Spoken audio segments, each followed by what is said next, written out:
Good morning, everyone. We're going to convene our program. If you could please take a seat and get your things together, we'll convene our program.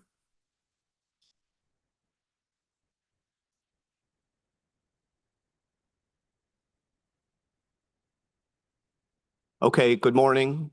Welcome, everyone. Thank you for coming. Thank you for being here. My name is Sean Gelmard. I'm the professor of political science here at Berkeley.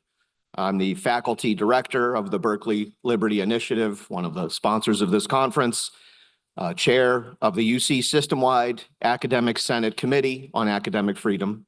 I'm delighted to welcome you to this important conference on free inquiry. The themes of this conference have been increasingly important in recent years.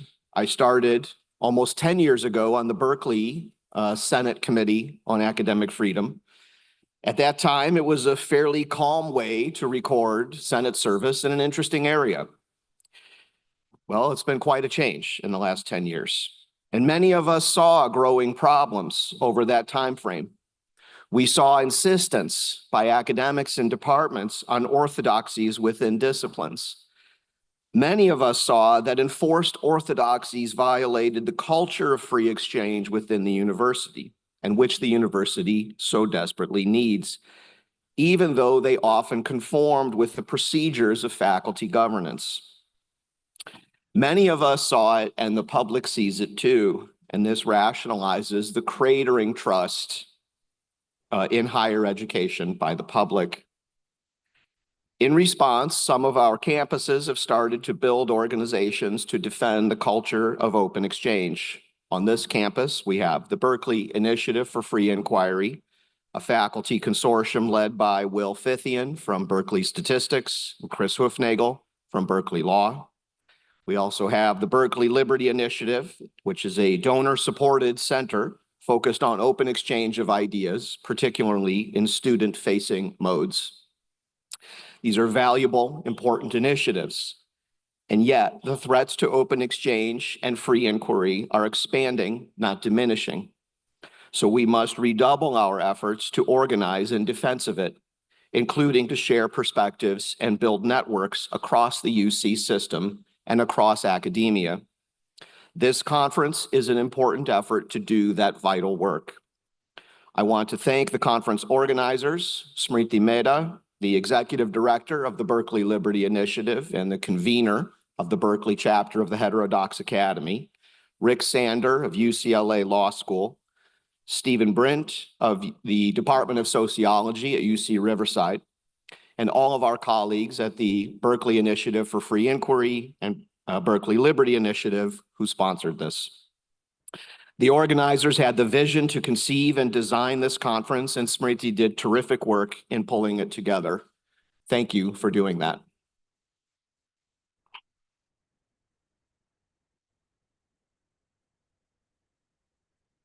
With that out of the way, I want to make one announcement, which is about parking. Right next to this building, there's a parking lot. That's not usually that exciting, but if you happen to park there, it could get dramatic because your car could get towed. We're not really sure. Don't really know, but if you are parked there, it would be a good idea to investigate whether you should be. So that's all I know about that. With that, I want to introduce our speaker for official opening remarks, Provost Ben Hermelin. Ben is our Executive Vice Chancellor and Provost here at UC Berkeley, a position he's held since 2022. He's led our campus ably through challenging times and steadfastly supports free expression and open exchange on campus. Before entering senior campus administration, Ben was chair of the Berkeley Division of the Academic Senate and chair of the Budget Committee of the Berkeley Academic Senate. Administration is only his day job.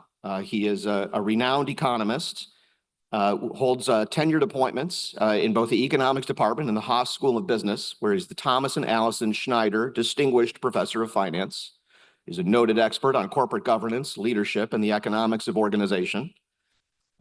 He received his BA from Princeton University and holds a PhD in economics from MIT.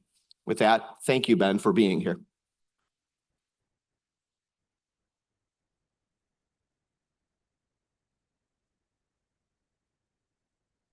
Well, thank you, Sean, for that gracious introduction. It's my great honor to offer some brief remarks to open the May Day Conference on Free Inquiry. I'd like to begin with a very old joke and then a quote, both of which I think are apropos of today's conference. The joke dates to the Cold War. A Russian and an American are talking. The Russian claims the Soviet Constitution guarantees many rights. The American is skeptical. He asks, does the Soviet Constitution guarantee freedom of speech? Da, replies the Russian. Soviet Constitution guarantees freedom of speech, just like American Constitution. Then the American asks, yes, but the American Constitution also guarantees freedom after speech. Does yours? And the quote I would wish to share is from Adlai Stevenson, who said, my definition of a free society is a society where it is safe to be unpopular. The joke and the quote speak to what is at issue today. Do we have the right to dissent? Because freedom of inquiry is rather meaningless if one is not free to report on what one's inquiries reveal. In particular, is one free to report on findings that go against mainstream views, that challenge the powerful, that can overturn orthodoxies? We are all free to gaze at the stars, but if we can't present evidence to overturn a geocentric view of the cosmos without fear of an inquisition, then the freedom to stargaze is of little value. Now, to be sure, unlike Galileo, we don't face inquisitions, or at least not inquisitions of that severity.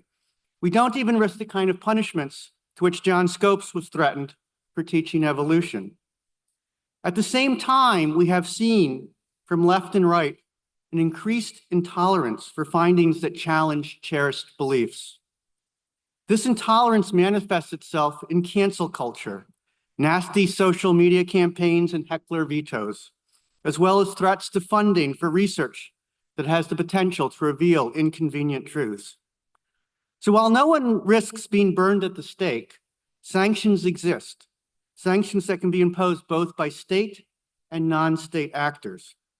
Ours is not, sadly, a society where it is totally safe to be unpopular, or even simply to opine on controversial matters of the day.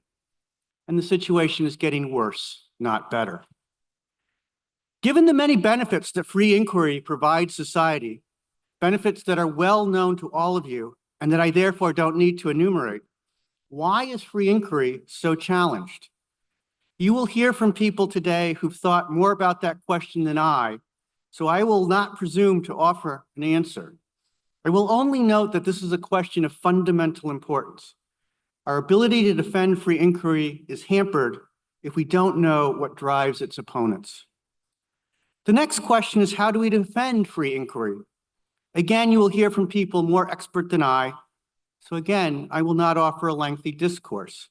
I will, though, say a few words. To my mind, the defense of free inquiry is a battle for hearts and minds. Such battles are battles of persuasion. As someone who has studied persuasion in my own research, as well as gained practical insights in my role as cat herder-in-chief, otherwise known as being the provost, I will offer a few bits of advice. Be humble. Humility is more effective than bombast. Telling someone that they should support freedom of inquiry because you're the expert will get you nowhere. Stress the concrete benefits. How are we better due to the results of free inquiry than if free inquiry hadn't been tolerated? Note what history teaches us. Those societies that have not tolerated free inquiry and dissent have stagnated. The cultural and scholarly richness of early China or early Islam, for instance, was lost once orthodoxy came to dominate and innovation stifled. Lastly, remind people of another lesson of history. No one is truly free when there are those given to using power to suppress the freedom of anyone. Let me emphasize that last point. None of us can expect our freedom of thought, inquiry, and expression to be respected if we ourselves do not respect those rights for everyone, even those with whom we disagree. While we will, of course, while we are not, of course, going to hire flat earthers into our geography department or creationists into our biology department and so forth, we must be open to a range of views in areas in which the truth can reasonably be debated. Moreover, we must be generous in defining can reasonably be debated. For example, as an economist, I know that economic theory allows for the possibility that a good could be so inferior that its demand curve slopes up. At the same time, my knowledge of the empirical evidence leads me to believe firmly that there are absolutely no goods that have upward sloping demand curves. Demand curves slope down. If you've ever seen me give a lecture in an economics course, I say that a lot. Yet where I sent a paper that made claim to have identified a good with an upward sloping demand curve, I would review the paper with as open a mind as I could. We should all be willing to admit that we could be wrong. When I was 11 or 12, a teacher took me aside and said, "Ben, you clearly know a lot, yet in class discussions you're rather quiet. Why don't you speak more?" To which I replied, "I know what I know, but I don't know what the other children know, so it makes sense for me to listen rather than talk." Now, while with 50 years of added wisdom, I hope it's added wisdom, I can see some weaknesses to my response, I still think there was nonetheless something perceptive in it. We should seek to hear a diversity of opinions because hearing something other than what we know or believe is how we grow intellectually. And perhaps that is one of the most compelling reasons to embrace freedom of inquiry. The more others inquire, the more they will learn, and the more we will ultimately learn from them. And with those remarks, let me now introduce your keynote speaker. Stephen Brint is Distinguished Professor of Sociology and Public Policy at the University of California, Riverside, and Director of the Colleges and Universities 2000 Project. His studies of higher education have been funded for a quarter century by the National Science Foundation and 4 philanthropic foundations. He's the author of 4 and editor of 3 books and has published more than 100 journal articles and book chapters. I don't know when he sleeps.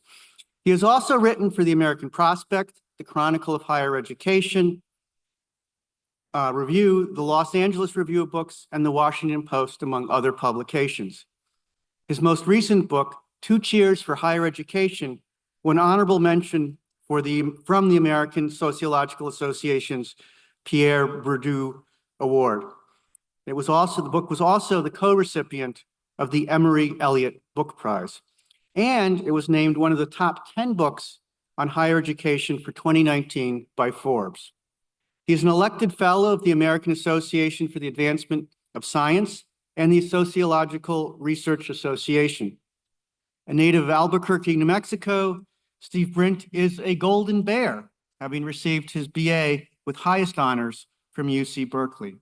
He also holds a PhD in sociology from Harvard University.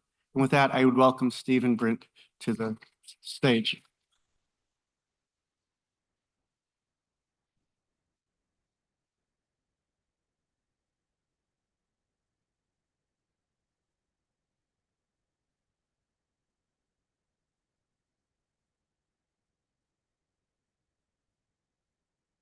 Thank you. I'm sorry, I have to run to my next gig, but it'll be a great speech. Thank you, Ben. The comments were great. Okay, So wait, let's see. there we go. Perfect. Okay, great. Thanks, Chris. Well, I want to thank the Baxter Initiative for inviting me to kick off the conference today. I'm going to focus most of my remarks on what can be done given the unprecedented challenges that we face in universities. But I want to talk a bit about the Trump administration and about university leadership, the main protagonists of 2 of the panels today. So I'll start there. I want to start with the Trump administration. I'm probably not alone in feeling like a little more sympathy to diversity, equity, and inclusion policies after the attacks of the Trump administration, which have so often targeted racial and sexual minorities and feminist scholars. And I feel, in my view, that there have been the excesses of DEI policies have led to some negative unintended consequences, which I'll talk about a little later. But in the big scheme of things, they seem more like a rash that flares occasionally compared to the body blows, the series of body blows the Trump administration has directed at universities in the last 100 days. As a refresher, this is a partial recall of what has happened under the Trump administration, paused research grant funding to the tune of $10 billion or so, sent a dear colleague letter to colleges and universities threatening federal funding for allowing race preferences, launched investigations at dozens of universities, reviewed research grants that investigate topics the administration does not approve of, capped indirect cost recovery at 15% in federal agencies, science agencies, detained students for First Amendment protected speech and attempted to deport international students and faculty who have participated in protests, revoked and then reinstituted thousands of international student visas, and fired nearly half of the employees of the Department of Education,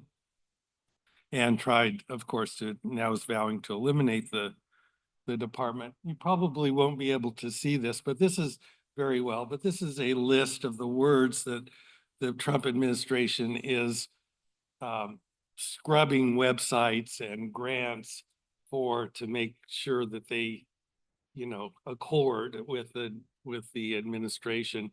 This list includes such red code words as accessible, belonging, community, equality of opportunity, men, women, people. So I think you can probably see that the arc of history bends towards justice, except when it doesn't. And so we have a very serious, issue before us with respect to the Trump administration.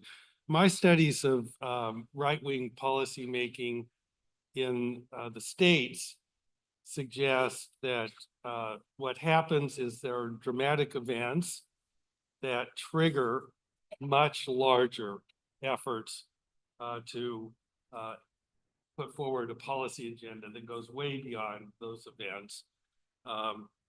You'll recall Elise Stefanik at the anti-Semitism hearings using anti-Semitism as a kind of springboard, which then went much further. This is another example. You have the Black Lives Matter protests, some of which were violent, and there was property damage.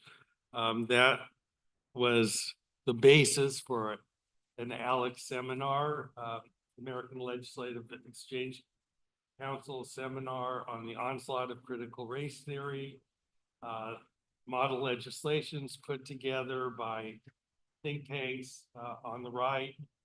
Though that model legislation disseminates out to the staff. Hello? Okay, hear me better now? Yeah, okay. Disseminates out to legislators and governors, and it so the divisive concepts laws that ban certain kinds of teaching and frameworks have now passed in higher education in 10 states. Anti-DEI policies have passed in 13 states. It really goes beyond CRT. And in the federal government, we now see the same playbook at work, but now federalized. And so you have the anti-Semitism as the springboard, also, I guess, DEI. And the idea is just make that word so toxic that it mobilizes people, and that provides an entree for more, far more extensive, in the case of the Trump administration, far more extensive policy changes. So the Heritage Foundation has used campus protests and others to talk about some of these things. Just well, this is all brewing before on the right in the think tanks and American Foundation think tank and Heritage and Manhattan Institute and others. Here are some of the things that were being talked about well before the protests. Dismantling the Department of Education, rolling back Title IX, and eliminating references to gender and race in all legislation and regulations. Lot of talk about coming down hard on elite institutions.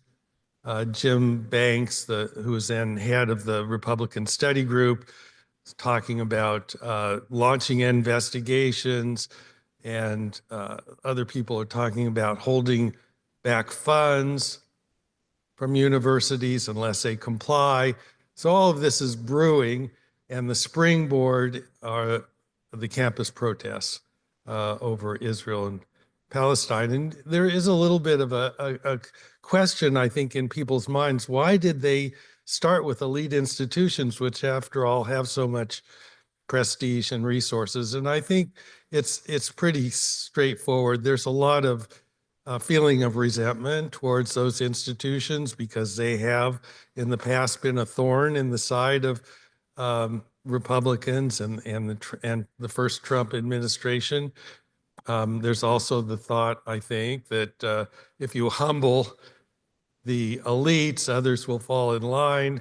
And then, of course, there's the old Willie Sutton rule. Why do you rob banks? He was asked, and he said, well, that's where the money is.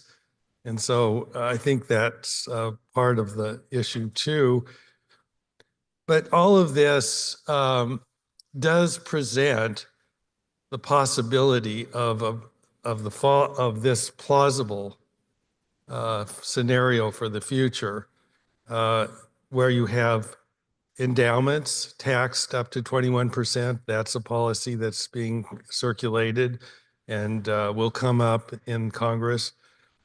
Many more research grants disrupted and closed. Top scholars, already we're seeing this, pursuing opportunities abroad.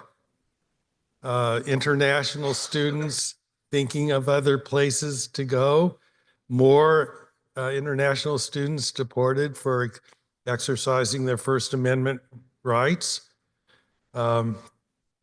Large reductions ultimately in scientific and scholarly contributions, which of course have been a mainstay of the competitiveness of our country. So we're facing a future is unknown. It could be that it won't happen that way. President Trump has shown indications of pulling back sometimes when he gets pushed back. But all of that could happen. And obviously that's very troubling. I now want to talk a little bit about the university leadership. I think we can ask, should we criticize university leadership as contributing to the predicament that we find ourselves in? Sadly, I think the answer to that question is yes.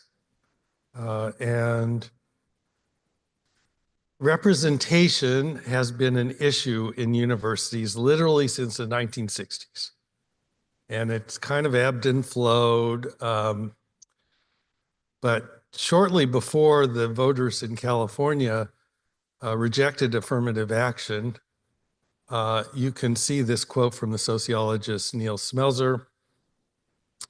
The political forces in the nation are such that the march of diversification in universities will become an established fact, and with it, conflicts over legitimate culture cannot be expected to fade away. And there's legitimate concerns, I think, about issues of representation. You can see here the big gap between the student population, non-white student population, and the faculty population, which is non-white faculty population. This data is a little old, but I don't think it's very different now. You can also see the decline of white high school students and the increase in non-white students. That's continuing. We have, of course, a majority minority population in California and several other states now. So when we talk about the diversity era, which is, I think, now passing in the universities, when we talk about it, I think we should recognize that there were some positive developments. You had an upsurge of very interesting scholarship on the experiences and history of minorities and women. You had outreach and mentoring programs that I think did increase equality of opportunity. So there's some things that happened that I think were beneficial to the university. On the other hand, I think that there also were some wrong turns here. And maybe the most important wrong turn was that as representation continued to lag, and I'll say that university administrators, it's not just representation they were worried about. A lot of them felt like there's been this ugly history in the United States around race, and we really need to do something about it.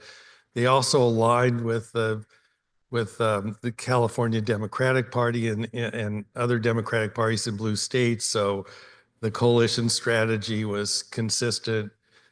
The checking of trends and disparities also fits the bureaucratic mode. And so it made it easy for the bureaucracy to incorporate. But what happened was there was a constant upping of the ante. As representation continued to lag, more and more programs and more intensity around this issue. You also saw, of course, the robust growth of DEI offices.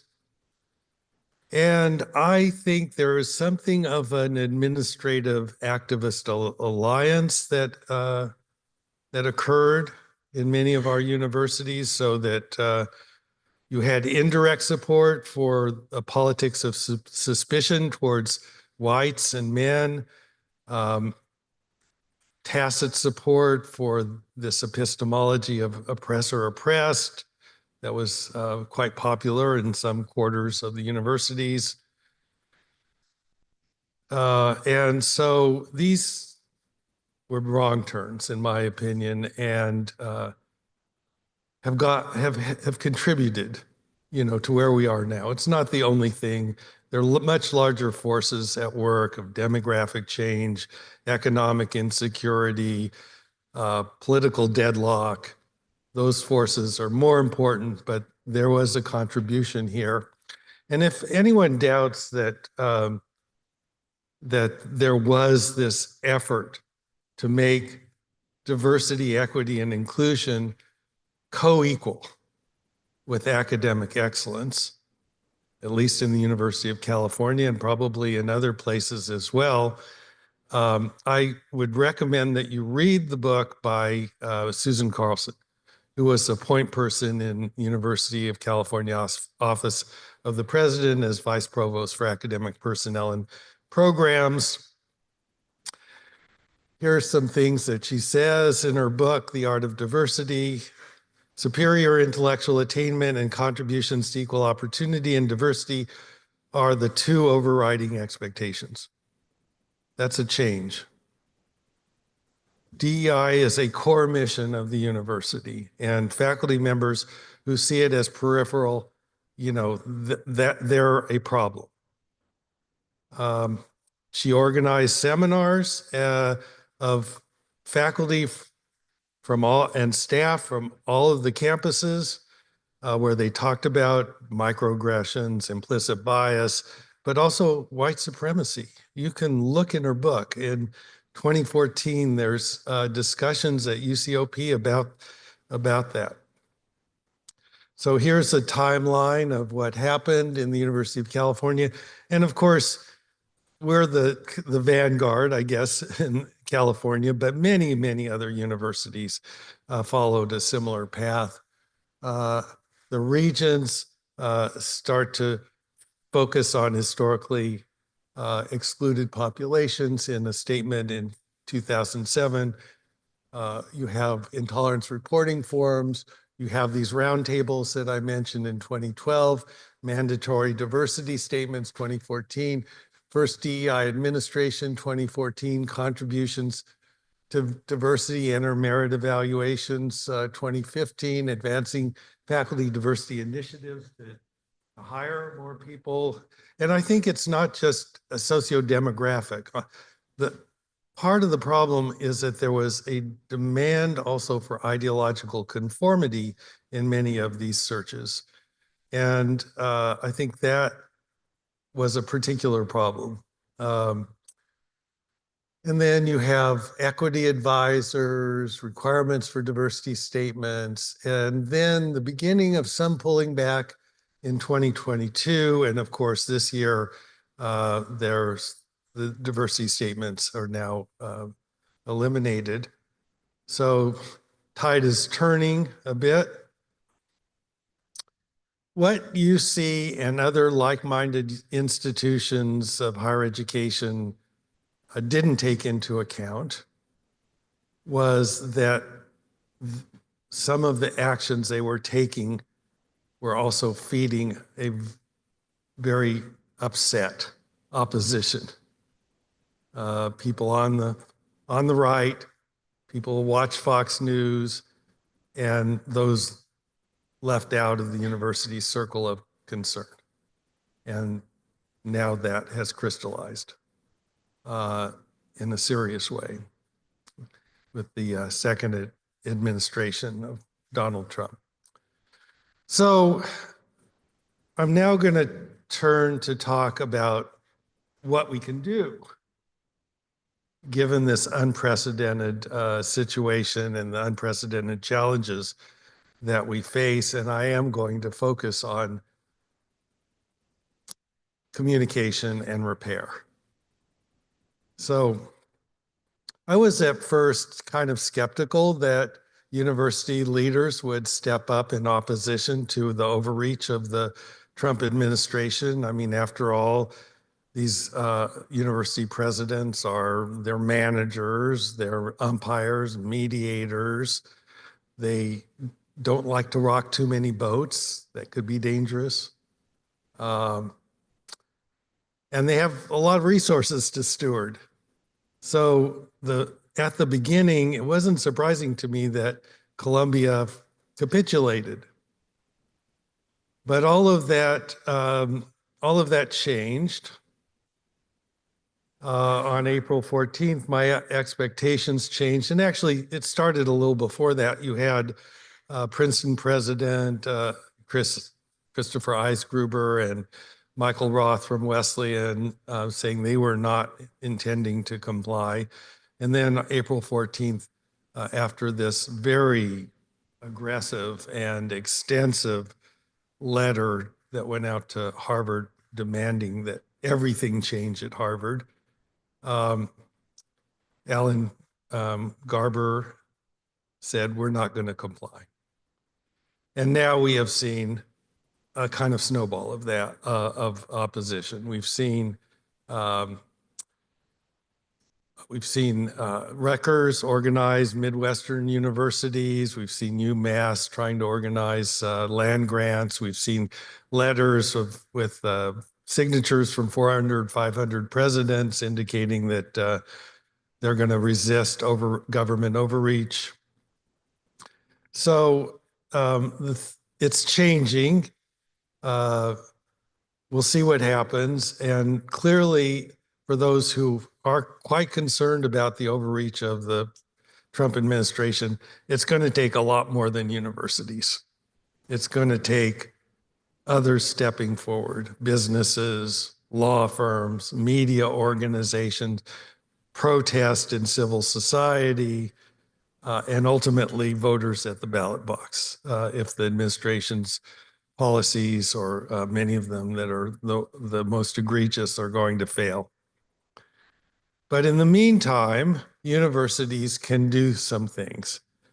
And I'm going to talk about what I think they can do. Once funding is stabilized and secured, might not happen for a while, I think we've lost touch. I think many people don't anymore know the benefits that universities bring. And we need to have that these leaders need to put together at least a little bit of their resources, pool them for a campaign that reacquaints the American public with what universities do that is beneficial and how important they are for economic competitiveness and societal well-being. The narrative is pretty negative right now, and I'll talk a little bit more about just how negative it is. But you get this drumbeat about how terrible universities are and how they're hotbeds of anti-Americanism and all of the things that you hear coming out of the media. And there's a tendency to just elevate an anecdote to make it stand for the whole. And I think all of us in this room know that universities do a tremendous amount of good, but that's being lost. And so we need to step forward and change the narrative. We have obviously a tremendous story to tell about research contributions, about social mobility contributions, about improvements in students' analytical and communications capacities, return on investment, and also about the centrality of free inquiry for all of that, all of those good things to happen. So I'm not going to dwell on this. All of you are aware of many of the research contributions of our universities, but I bet some of you don't know that UC scholars have invented metal sleeves for freeways so that they don't fall down in earthquakes, flame retardant clothing for firefighters, the barcode, the wetsuit. There's a lot of practical things in addition to things we're aware of about CRISPR and quantum computing and so forth. And so that story is obviously being lost in the hubbub about the terrible things of universities.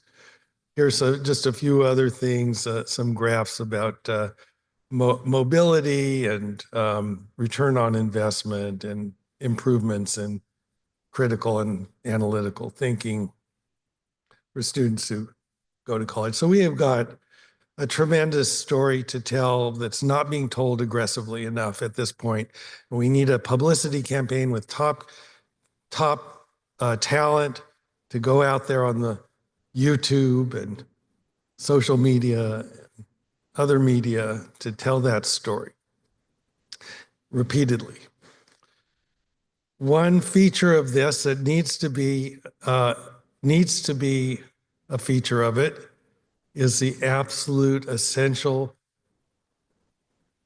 contribution of free inquiry to everything that we do. It's impossible to have a real university, the creativity, the critical thinking, without free inquiry. And of course, the canonical case here is of Germany after 1932. Before 32, Germans are dominating the Nobel Prizes. US is starting to catch up already, but after 32, with the emigres coming over and the people they train, especially, the US vaults ahead and now is winning 70% of the Nobel Prizes. It's also the case that every single society that is doing important scientific work, and I would add scholarly work in social science, humanities as well, are places that have climates of at least relatively free inquiry. China's the exception, but it's only a partial exception because a lot of the people in China have been trained in places like the United States in that climate of free inquiry. And they have incentives to bring them back to China. But every other country on this graph is a free inquiry place. So conformity just doesn't work in universities. It doesn't create the kind of environment that is productive of research and also of teaching excellence and mentoring excellence. Everything that we do, I think, depends on it. Okay, the other thing, besides communicating and besides supporting the leaders who are standing up to overreach, is to address, this is the reform part, and this is the end of my remarks. We have things we have to repair.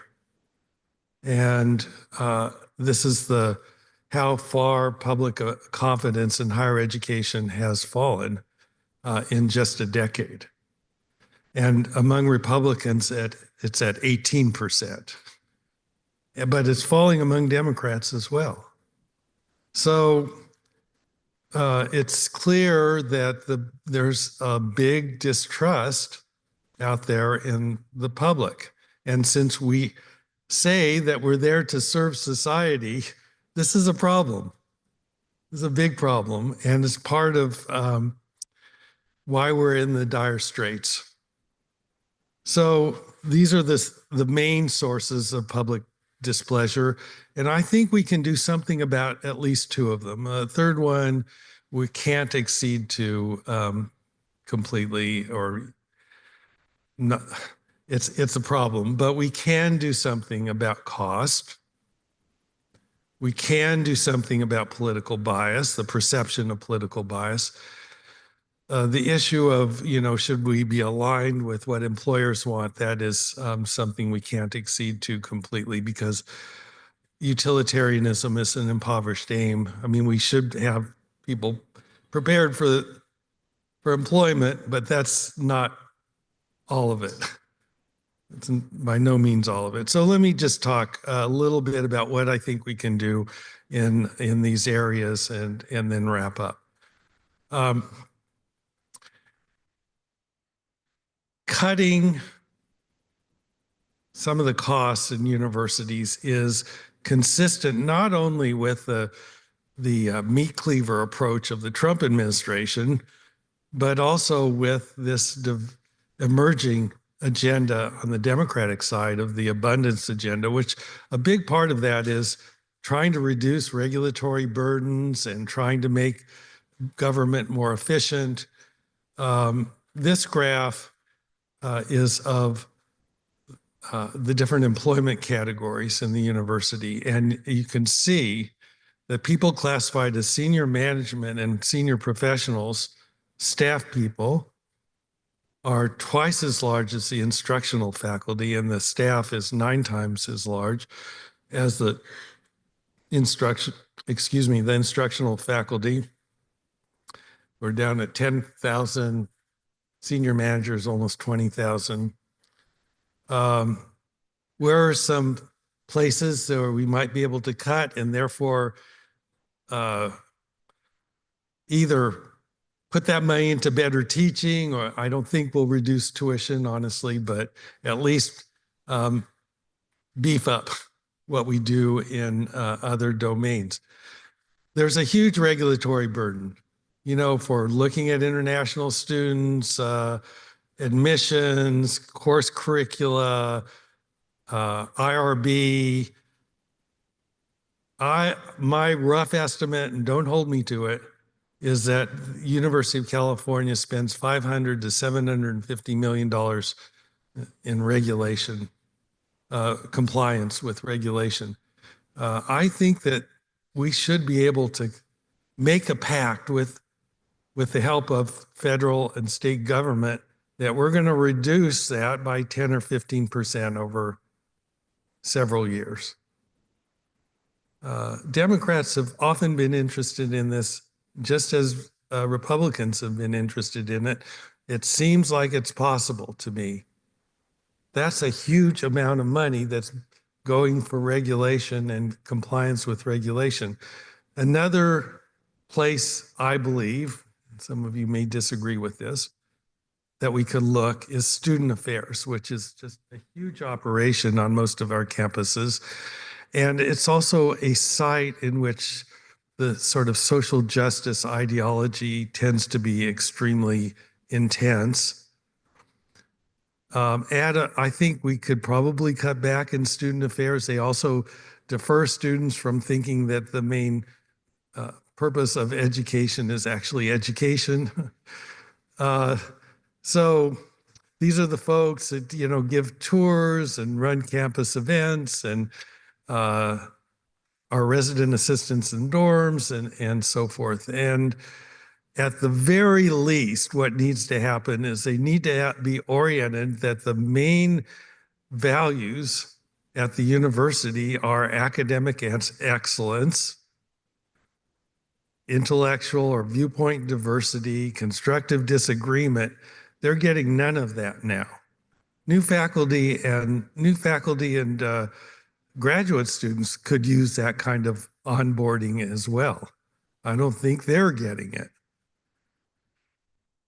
So I think there are places that we can pull back, and I think the public would like that. And I don't think it would hurt us. I mean, some of these functions obviously are very important, and you have to do serious study to find out where cuts can be made, but they can be made. With respect to political bias, again, I do not like the chainsaw or meat cleaver approach of the Trump administration. I think that's a terrible way. That's a terrible way to go about things. But I do think, since we are unclear about the benefits of some of these programs, and we feel that they may have unintended negative consequences, we ought to do a serious study of benefits and costs. And those costs could be to the climate of free expression, to creating alienation among some population groups. And the benefits, would be, do people from all groups feel more connected to the university? Is there positive improvements in the representation that doesn't come at the expense of other values? We have to, I think, go back to the main mission of the University of California, which is about the discovery and dissemination of knowledge. That changed. This is the 74 statement the regents made and then seemed to forget. We have to go back to that, but we also need to have robust equality of opportunity, because there is still discrimination in our society. We need outreach, we need mentoring, we need programs that make people feel welcome on campus and supported. Okay, last thing, can we align with employers? Not completely. We should make sure that our students are well prepared for the labor market, yes, but the aims of education are much broader than that. We have to help people learn how to think well, and how to have good judgment, and that requires challenging intellectual work, challenging texts, challenging problems to solve. And so, yes, let's help people be well prepared, but let's also communicate the broader aims of education. And for those faculty who are not currently helping students expand, but are rather narrowing their capacities, let's try to elicit better teaching from those folks. Okay, so what is to be done? Support, organize and support those who are standing up against government overreach. Communicate what universities are doing well, the importance of them to our society and to our economic competitiveness. Reform what needs to be reformed. And, make sure that we use our own freedoms well and practice them. So it's a time for universities to organize, for collective action, to communicate what they do well, to repair what they don't do well, and to face the unprecedented challenges of our time with resolve and resilience. Thank you.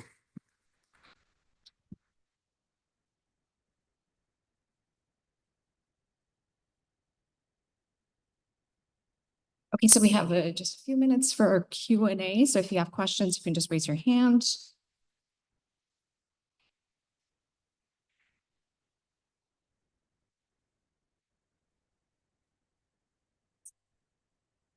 See a hand out there. So I will read to you just a very tiny passage from the Harvard president's letter, actually, in response to Trump. Jeopardizes the prospects of children to survive cancer, battlefields, our soldiers on the battlefield, infectious disease, global technological advances, risking America's position as a global leader in innovation. I also noticed a slide that you put up about what's great about the university. There's something very interesting there. I don't see any humanities or social sciences. I mean, you kind of tried to repair this in one of your subsequent comments, but what do you think is going to happen in this? I mean, if everybody's arguing about the greatness of the university, speaking very specifically about technology. I mean, I'm an engineer, by the way. I'm perfectly fine with that, but what do you think is going to happen in the humanities and social sciences?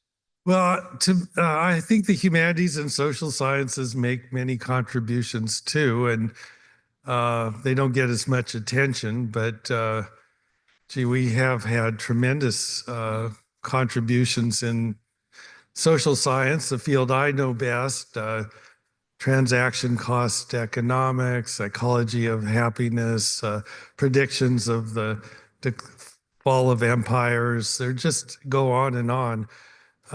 Things that social scientists have contributed, humanists too. And I think we have to, see that these splashy things that we can put on our websites are only part of the experience. For many students, studying a poem in a dark room changes their lives and gives them a new perception about their world or themselves. And you can't really get that through a chat bot. So the humanities have made many, many contributions. Michelle Saltzman is here. She's a historian of ancient Rome, and she has an entirely new theory about why Rome fell, which has changed our way of thinking. And so that's just one example of many. I do think there's a possibility that the humanities and to a lesser degree the social sciences will be more under attack, but we should defend them. They make valuable contributions to improving the way people think and can write, their judgment, and also they make important research contributions. So I'm ready to go to the barricades for social science and humanities also. Thank you. Yeah, so I'm Susanne Lohmann from UCLA. So I have two comments. One is you spoke of a publicity campaign. Of course, if marketing people, or think of the university, it has students for 4 years and we are teaching them daily, right?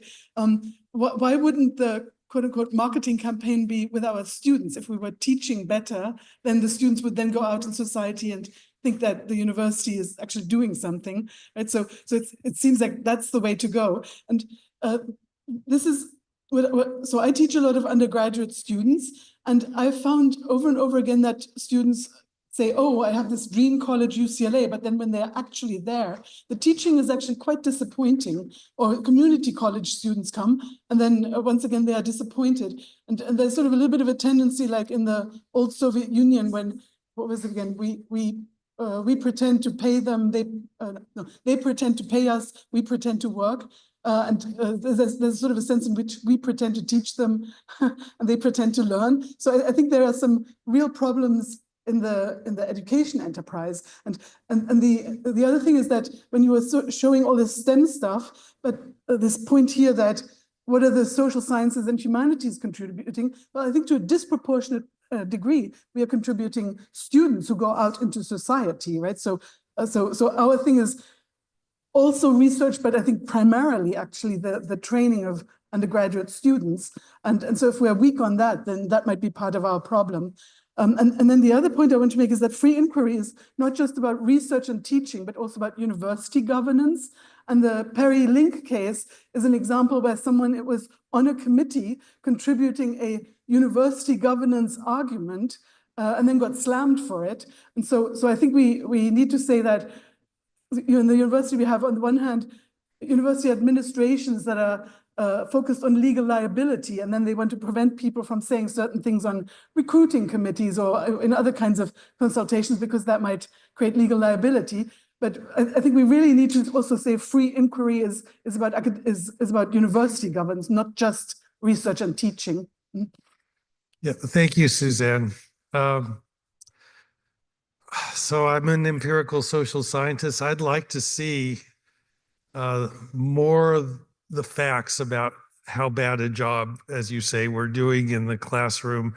I think there's a lot of variation there. I think it's a two-way street also.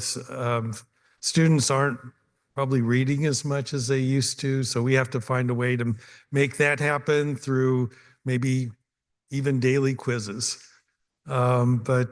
But yeah, we could be doing a much better job on teaching, I'm sure. And there's excellent work out there about what practices are good for teaching. There's a great article by Carl Wyman and Sarah Gilbert about what makes a difference in student learning. And so there is a literature there.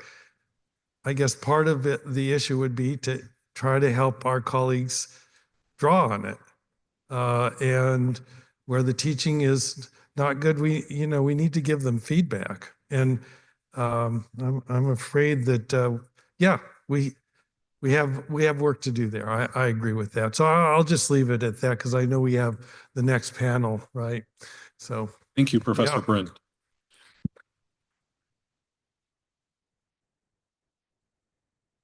If you have not read Professor Brent's essay, Is the University of California Drifting Towards Conformism? I strongly recommend you do so. It's in the Center for Studies in Higher Education website. I'm Chris Hufnagel. I'm a teaching professor in the School of Law, and today I'm going to try to keep the trains on time. So I'll be waving time cards at everyone. Other than that, let me just briefly introduce our moderator. Richard Sander is an economist and distinguished professor of law at UCLA. Since 2016, he has also been the co-director of the UCLA Rand Center on Law and Policy. His work brings empirical methods to the study of higher education, housing segregation, and court reform. He also helped to organize a heterodox academy chapter at UCLA in 2023. It's a delight to have you here, Professor Sander. Thanks very much. Good morning. So our first panel is going to examine what the future is for DEI. Obviously, DEI grew and flourished a lot over the last decade. It's been under great challenge in recent months. The University of California announced a few weeks ago that they weren't aware that there was an official DEI policy in the hiring process at the university. So we're going to explore kind of what the status of it is and where it should be going. Part of what's exciting about today's event is that we are bringing together people from many different disciplines who all share perspectives and concerns about the university. And this panel exemplifies that. We have a mathematician, an economist, and a law professor. I'm going to briefly introduce them all. Abby Thompson is Distinguished Professor of Mathematics at UC Davis. She has degrees from Wellesley and Rutgers. Spent most of her career here at the university, mostly at Davis, but she began with a one-year stint at Berkeley.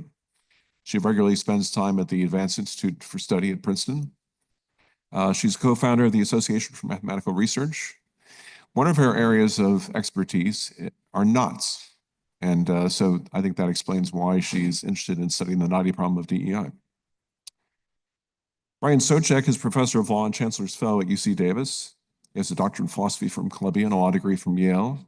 Much of his work is in the area of constitutional law, and he's thought and written extensively about free speech and academic freedom. He's played an active role in bodies whose concerns intersect with those we grapple with today through UC's Committee on Academic Freedom, its National Center for Free Speech and Civic Engagement. He was recently elected to the American Law Institute, a body which plays an outsized role in shaping the future of American law. Ethan Ligon is an economist at UC Berkeley in its Department of Agriculture and Resource Economics. He did both his undergraduate and graduate work at the University of Chicago, a school noted for its devotion to free inquiry and open expression. And he spent most of his career at Berkeley. His work ranges widely over many important topics and many countries around the world. It can be loosely grouped together as applied microeconomics. Welcome, everyone. Our speakers are each going to talk for about 8 minutes, and then we're going to have some discussion among ourselves and open it up to Q&A. So, Abby?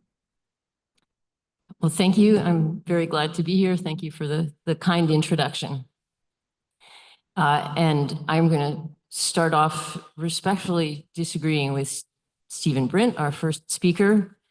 I feel there was a strong element of it's time to circle the wagons. And I have to say, I am sorry that the federal government is directing a flamethrower towards the universities at the moment. A lot of great science is endangered. A lot of great science is going to be lost. But my God, we've been asking for it. And that wasn't part of my prepared remarks. But I think unless we really spend time figuring out why we've been asking for it and trying to figure out whether we can fix it, we really are doomed. So I'm going to talk about DEI as it has been implemented on campus. I'm not going to talk about a fantasy version of DEI that might work or, the wonderful intentions behind it. I'm going to talk about DEI as it is.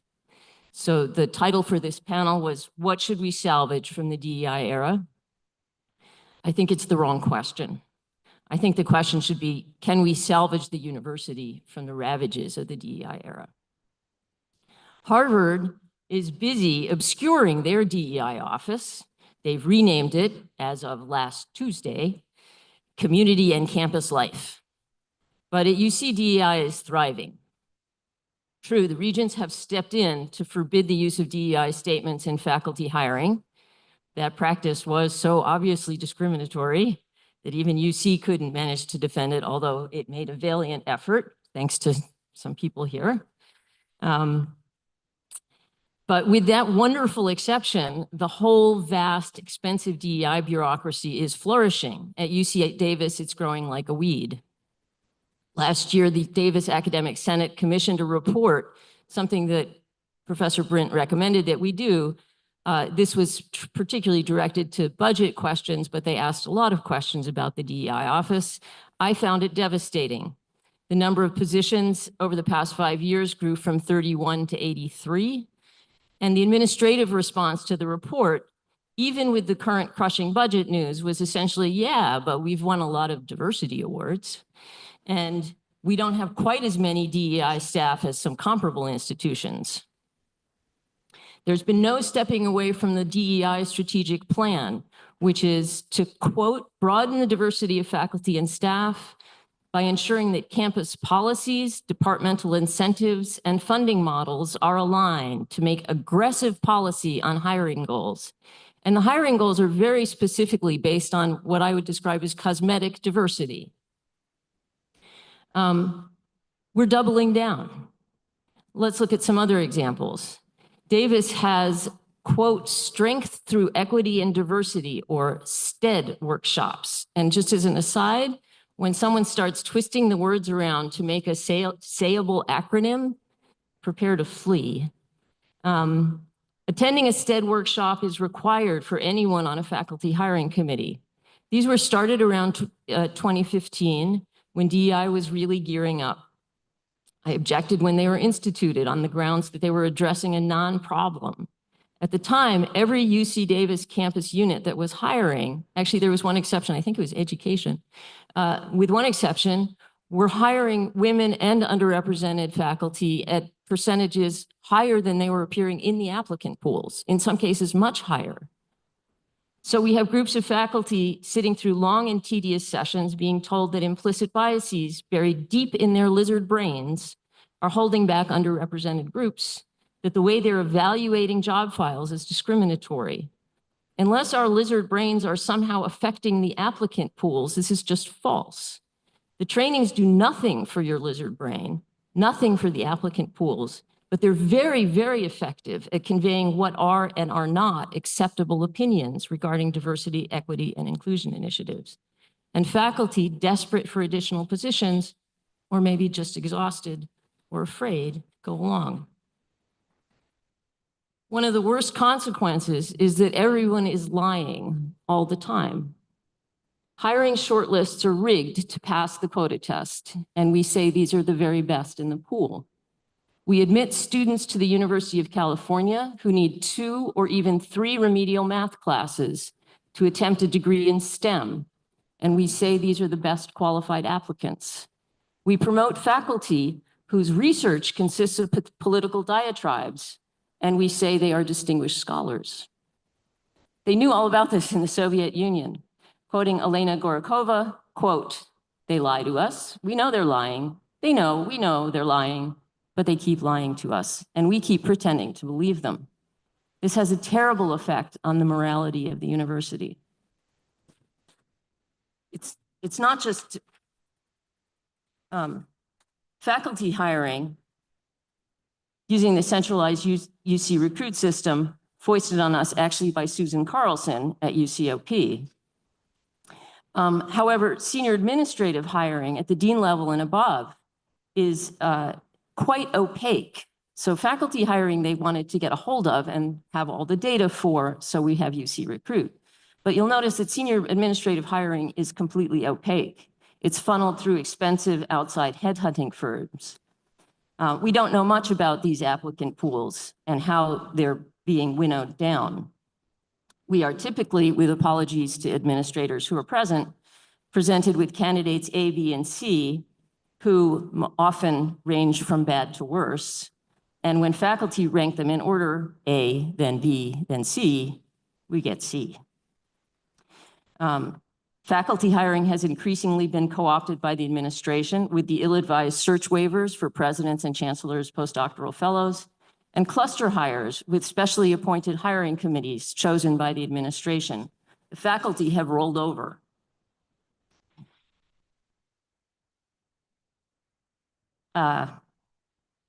Okay, I have 1 minute. DEI has also affected staff hiring. Stephen Brint did mention this. It's very significant. At UCOP, there's a anti-racism learning and reflection tool for staff review.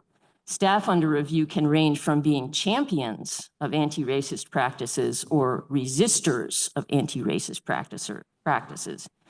A resistor may promote concepts such as colorblindness.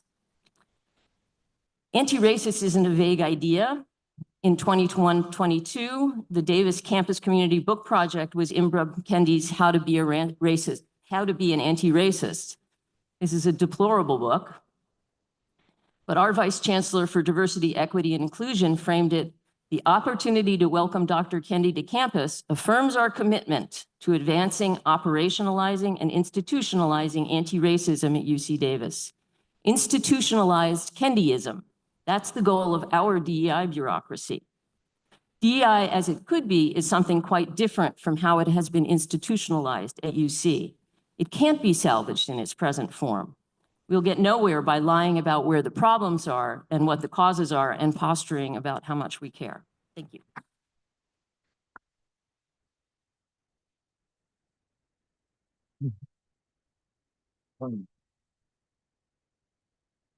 Good morning. Our panel, as we just heard, was asked what we should salvage from the DEI era, which implies that there's been some sort of wreck or other disaster.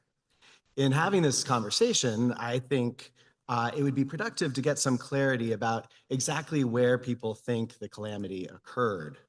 We'll have different conversations if people locate the wreckage in our methods of promoting DEI, in our use of diversity statements, for example, or in the bureaucratic bloat of diversity and inclusion offices, as opposed to if we see the disaster in the aim itself, the role DEI-related values are seen as playing within the mission of the University of California. Personally, I'm a pluralist when it comes to universities and their missions. The Trump administration is currently trying to leverage federal funding to dictate exactly how universities balance the values at the heart of their mission. One of the many awful effects that this would have is to impose a greater sameness across higher education. But Trump isn't alone in this. US News rankings have an enormously homogenizing effect on universities. And I see them as an enormous and hugely under-discussed threat to institutional academic freedom. Campus speech advocacy organizations like FIRE, there's an acronym, also flatten out differences by demanding that universities all adopt policies on institutional neutrality and become more like the University of Chicago. When I say that I'm a pluralist, I mean that schools should be able to make different choices about how they define and protect and talk about their values, and also how they balance values like academic freedom, freedom of expression, alongside academic expertise, non-discrimination, inclusion, diversity, at some places social mobility, maybe religious commitments, or sometimes commitments to social justice. Those are the choices that I see as producing the distinctive mission of each university, and I see no reason why those choices all need to be the same. I say all that in order to make clear that I'm not here to argue that every university in the United States needs to see diversity, equity, and inclusion as values core to its mission. But for at least 2 decades now, the University of California has done so. It's made that commitment through a process of incredibly robust shared governance, which often takes the form of a kind of wonky wordsmithing of policies like the Academic Personnel Manual. The Academic Senate began 10 years of revisions of Section 210(1)D, which defines academic merit, as far back as 2005, the same year that UC's president formed a task force on faculty diversity, whose work eventually led to a statement endorsed by the Academic Senate, the president, and in 2007, the Regents, the University of California diversity statements, still in effect as Regents Policy 4400. It refers to diversity as, quote, integral to the university's achievement of excellence. So if diversity is seen as integral, not co-equal, as we heard earlier, but integral, part of our teaching and research mission, then I think it only makes sense that APM 210 should recognize as components of academic merit the various ways faculty work to ensure that their teaching and research benefits a population as diverse as California's. These are ways of advancing UC's mission, and as such, they should be rewarded. To reward people who advance the university's mission in these ways, the university has to know about them. And that's how we get to diversity statements, particularly in the context of advancement, the context in which UC is still using, and in most places, still requiring them. Shared governance has also been robust here at UC on the topic of DEI statements. Joint effort between various committees of the Academic Senate and the administration led to a 2019 set of system-wide recommendations on the use of DEI statements. Unfortunately, the University Committee on Academic Freedom was not part of that drafting. So when I chaired UCAF in 2020, 2021, I pushed for revisions to the recommendations, and those were adopted in 2022. These revisions say that DEI statements should focus on actions and plans, not on beliefs, and that, like all other parts of a merit file or application, they should be developed bottom up, not top down, and evaluated by one's disciplinary peers. There shouldn't be a single right answer to a diversity statement any more than there is to a teaching statement or a research agenda. There are better and worse ones, to be sure, but the quality of someone's contributions in any of these areas needs to be judged according to the needs of their field, and those needs vary widely across the university. Now, since, as we've heard, diversity statements have been framed and used in so many different ways, some far more problematic than others, perhaps we could just focus for a moment on one that I would be willing to defend. I don't take this as doing a fantasy version of DEI. I think this as part of a project of actually engaging with what would it mean to do things the right way. Here's one. Ask faculty, what work have you done or what plans have you made to advance those aspects of the university's mission described in Regents Policy 4400? Instead of general statements of belief, please focus on diversity-related challenges or shortcomings that you have identified within your specific discipline, research area, or classes, and describe what you have done or plan to do to address those problems. Now, in past work of mine and in a book that I have coming out called The Opinionated University, Chicago's publishing later this year, I argue at great length why I don't think a prompt like that should count as a loyalty oath, why it doesn't violate academic freedom or the Constitution's prohibition on viewpoint discrimination. Instead of repeating all those arguments in my brief time here, I want instead to push this audience to consider whether those are the questions that they actually care about. Most of the people I've debated over the years about diversity statements have insisted that diversity is itself a valuable goal. In their words, we just shouldn't require pledges of allegiance to advance that value. If that's your position, diversity is valuable, diversity statements bad, then I think it would be very productive to hear some of your ideas for advancing that value and doing so without knowing about and recognizing the myriad ways that individual faculty work to advance it in their everyday teaching, research, and other professional activities.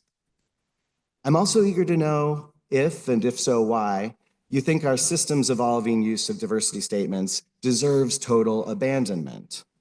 After all, here at UC, we rely even more heavily on other ways of evaluating faculty merit, and here I'm thinking of student teaching evaluations, which decades of empirical studies have shown to have disparate impacts based on race, gender, political opinion, and even appearance. They have demonstrated to distort what professors feel willing to teach in their classes.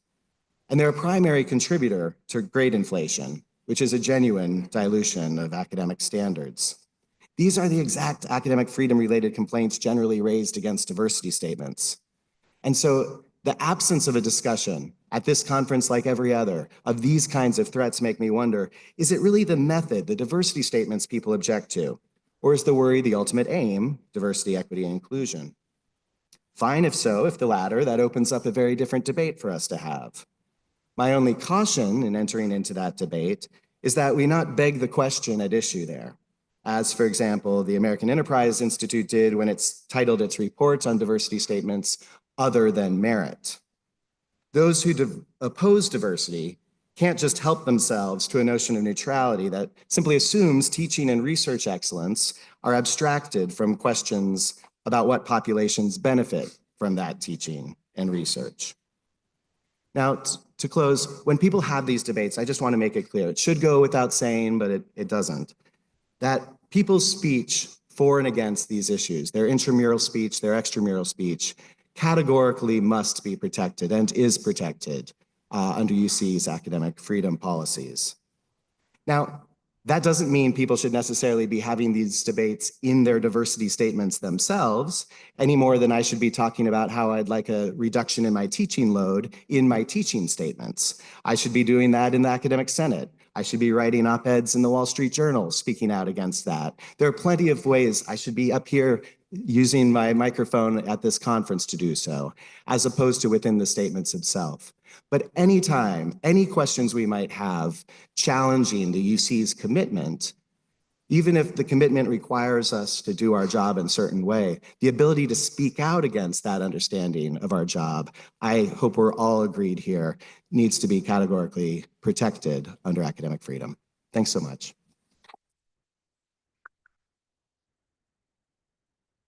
Thank you, Brian. Ethan. So I'm in a fortunate position in a way of going last on this panel. Both Abby and Brian are people who have staked out well-known public positions on DEI topics. I'm not. I'm more like every man Berkeley professor who has to deal with the consequences of policies related to the DEI and its implementation, particularly on the Berkeley campus. I still have ideas and some reactions, I guess, to some of what Abby and Brian have said. The notion of this panel was to think about what could be salvaged from DEI, and I believe the acronym is in the title of the panel. We didn't unpack it into diversity, equity, and inclusion. I think I'll do that unpacking a little bit, just to think clearly about these issues myself. I'm going to go backward. So what should we salvage from a notion of inclusion? We want inclusion. I think that's right. I think we'd like everyone in the campus community to feel as though they're a valued member of the community. I think most specifically, people shouldn't feel as if they say something, they might be excluded or canceled for doing so. So inclusion is a very important sort of value that I think we should definitely keep.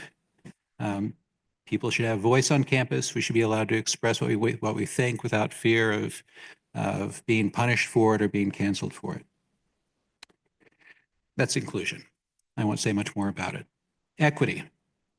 I'm a Chicago economist, really at heart. I'm a big fan of equality of opportunity. When people talk about equity, I always have to figure out what they mean exactly. It seems to depend a lot on the circumstance. The examples people give, I went and looked on Berkeley's diversity, diversity.berkeley.edu to see what they had to say about equity. And they give a sort of notion of it really by example. You know, if you have if two people are giving a talk, or perhaps sitting at a panel, and one of them's shorter than the other, maybe they should get a stool to stand on. That's equity. Whereas equality would make the short person stand on the same level as other people. That sounds like a really contrived example, frankly. I don't think it's realistic to think about trying to guarantee equality of outcomes, which is what I think some people might mean by equity. I study equality myself in my professional capacity as an economist. I think that most people, including the Vice Chancellor of Equity and Inclusion here at Berkeley, probably don't really have a very firm idea of what equity means. I don't want to talk about that either. So I'll talk more about diversity. So what do I think about diversity? First, we've already seen, I think, on this panel, the word seems to mean quite different things to different people.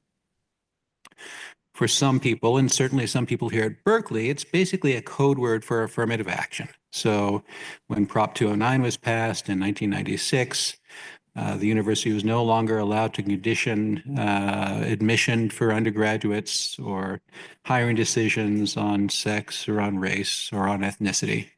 And so the university wanted to sort of promote those people, so it looked for things that were correlated with race and sex, and landed on a sort of set of things that they could look for.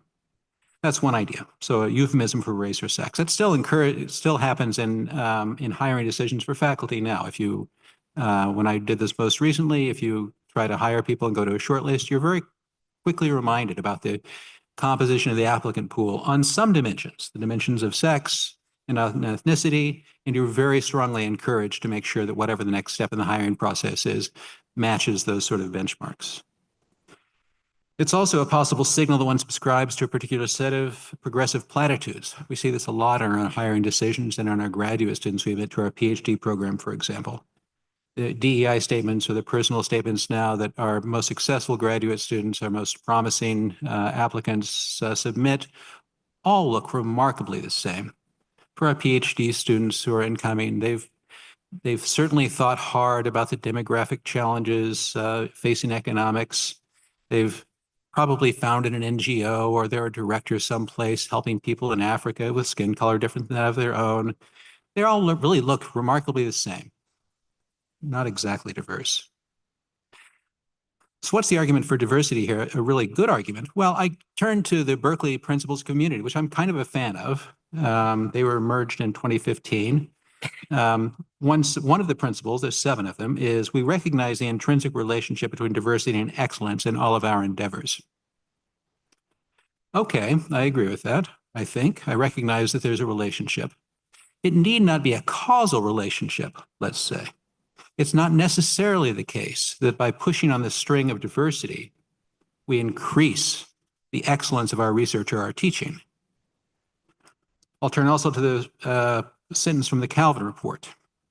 A university, if it is to be true to its faith in intellectual inquiry, must embrace, be hospitable to, and encourage the widest diversity of views within its own community.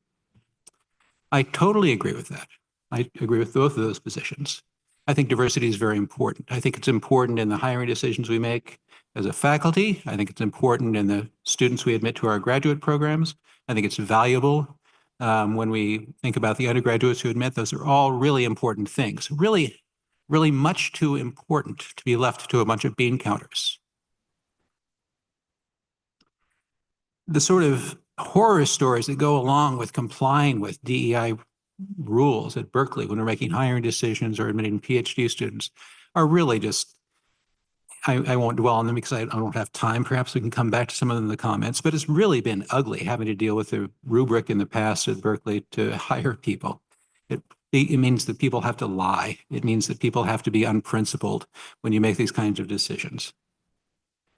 Okay, so what should we do in terms of trying to think about promoting the kind of diversity that I think is valuable? Again, I don't think this is not a string we should be pushing on. It's something we should value as a natural outcome of the scholarly enterprise we're engaged in. We're better equipped to think good thoughts if we have smart people to argue with coming from different points of view. We can condition on characteristics, sex and race. That's very crude, though. Also illegal in California now.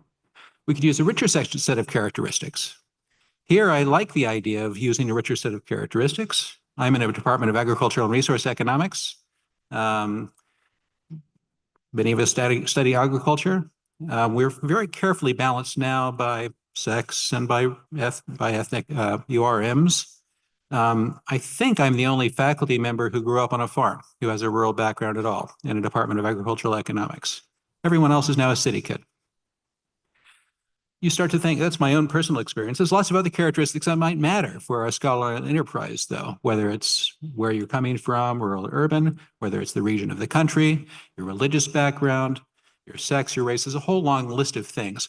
Now, people on the progressive left are aware of this. They call this intersectionality. So the fact that I'm a white male from a rural area distinguishes me in important ways from a white male from an urban area in a way that's important. We can't take that into account because that number of categories is simply too large. So we can't allow the bean counters to keep track of all these little minutiae and make us conform to this sort of matching the population averages here. And I guess with that, I'm out of time, so I'll stop there.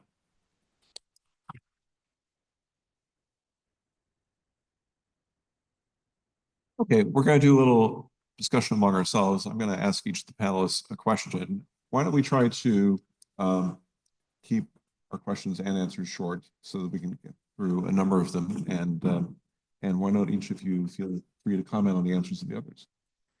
So Abby, do you think that there needs to be affirmative efforts to foster intellectual diversity at UC? And if so, how would you go about doing that? I think actually that's it's difficult to do unless you eliminate the filter that we have on intellectual diversity. That is, I think that the conformity that we're seeing amongst the faculty politically and intellectually is because of the policies that we have in place. So my feeling is that if we remove those, if we remove the requirement that you write a statement which says, I firmly believe in the values of diversity, equity, and inclusion, which is what they say, I think you'll automatically open it up to intellectual diversity. So I'm not in favor of, some kind of affirmative action for conservatives, for example. They'll occur. They used to be here. So. Any comments on that? I agree with that. I mean, I think that's the reason to be making clear, as clearly as we possibly could, that I don't want to hear your beliefs when it comes to your diversity statement. I really couldn't care less whether you're for it, whether you're against it. I want to know, about this NGO in Africa. One of them can be purely made up. That's the lying problem. I think diversity is the greatest thing in the world. Same way that I think, teaching is the thing that gives me the most meaning in life, something like that. Well, fine. What were your scores like? How many students did you teach? What did you do to innovate your syllabus? Like, that's what we actually care about. I think just a strong statement that that's not what we care about could have some of the effects that Abby would like. You have a response? Okay. The problem is that the way the system is set up, particularly with respect to diversity statements, is that the people who are considering them are specifically rewarded for the demographic diversity of the applicant pool that they come up with. So it's fine to say that's not what we should be looking at, but in fact, that is what the administration in particular seems to be looking at. In which case, that's what we should change. So that ties into the question I have for you, Brian. Ethan suggests that diversity is often, or DEI is often, a code word for racial or gender affirmative action. Now, I've studied Davis Law School's law student admissions closely, and I'm convinced that it operates in many ways as a process of race norming, where preferences are set roughly at the level that's going to produce equal yields among every racial group. Do you think that is how these faculty hiring processes are effectively working? And do you see the DEI as essentially being a synonym for affirmative action? No, I think, and I both think, and the STED program that Abby was talking about explicitly, one of its reasons is to teach faculty what I'm about to say, which is that in the use of, say, diversity statements in hiring, no credit should be given to somebody's identity characteristic. The use of somebody might, however, talk about their identity characteristic in the exact same way the Supreme Court just said is permissible, as you all know, in the context of college admissions, as a grounds of, this is something that's led to these kinds of experiences in my life, and that has helped shape this type of character or led me to do these kinds of activities. Somebody doesn't have to cut that out. That's how the majority opinion ends in the Harvard UNC cases. We don't have to ignore that or be blind to that. It's just that the use of race there has to be part of a broader story that's told about how race has affected character or experiences. And that's either what we are doing or if not, what I would want us to be doing in the context of in the use of diversity statements within faculty hiring. Ethan, you mentioned that in complying with the DEI bureaucracy's policies requirements, you find it necessary, people find it necessary to say things that aren't true. Can you give an example of that? I can give examples. I could do a little bit better because I don't want to accuse anyone of lying, but I can tell you of examples of people who applied and didn't lie. I'll give two examples, both from searches that I chaired. One of those searches involved an economist who, in his diversity statement, said things that were sensible. He said, I grew up in rural France. I identified as a gay person. I'm a gay economist. That's part of my identity. But I do not believe that I should be required to write this statement, and I think that I should treat everyone in the classroom equally. He was using the scoring rubric that we were given by OFU here at Berkeley, he would have been immediately kicked out of the pool. He triggered several little triggers there that would have given him the lowest possible score on this rubric. that we're essentially required to use. And he wound up, in fact, not being in the pool. Another example, this is someone we eventually did hire, a economist who had grown up in Africa. He was a Black African, but he'd grown up in a different culture than ours. And in his DEI statements, he said things that ran afoul of OFU's beliefs about what he should believe or express about both racial and sexual matters. He would have been kicked out of the pool, except for the fact that this is so obviously stupid that if we're trying to increase diversity, we're kicking the only Black applicant out of the pool. And so we pushed really hard back on that and made that stop. So yeah, I mean, these kinds of, and there's another search, which I wasn't on, which I was not sharing, but again, one of the most, actually diverse applicants, even on these criteria of sex and race, was being kicked out of the pool because they were expressing incorrect beliefs. So I'll stop there. Great, thank you. All right, let's have general Q&A. Please keep your questions concise and actual questions. Yes. Hi, Clayton Null, UCSB. I want to address this question of actions versus beliefs in the DEI statements. Now, of course, I mean, I think it makes sense to judge people by the actions in the classroom and in their research program. In practice, I think these actions are being used as a test of ideological compliance. For example, the types of actions that are rewarded are things like being active in particular types of activist-oriented equity organizations or groups or caucuses within the faculty, which are effectively just a revealed preference of a revelation of your ideology, your ideological commitments. In assessing actions, I don't think we need to just be assessing what people are actually doing, but whether what they're doing is actually effective. For example, in the classroom, there's pretty significant differences in preparation of students. If I adopt some sort of colorblind approach to that in practice, like say if I do a randomized study and that colorblind approach actually helps students from diverse backgrounds, shouldn't that be rewarded? Well, the way that these statements are actually judged would actually lead to me not being rewarded for that sort of work. So where are we actually testing the effectiveness of all these DEI interventions, and which ones are we actually rewarding?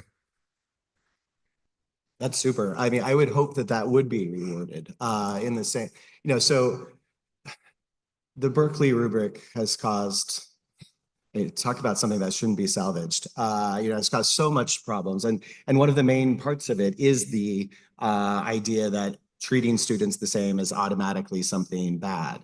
Sometimes it's bad, sometimes it's good. When I get exams next week, I'll grade them anonymously.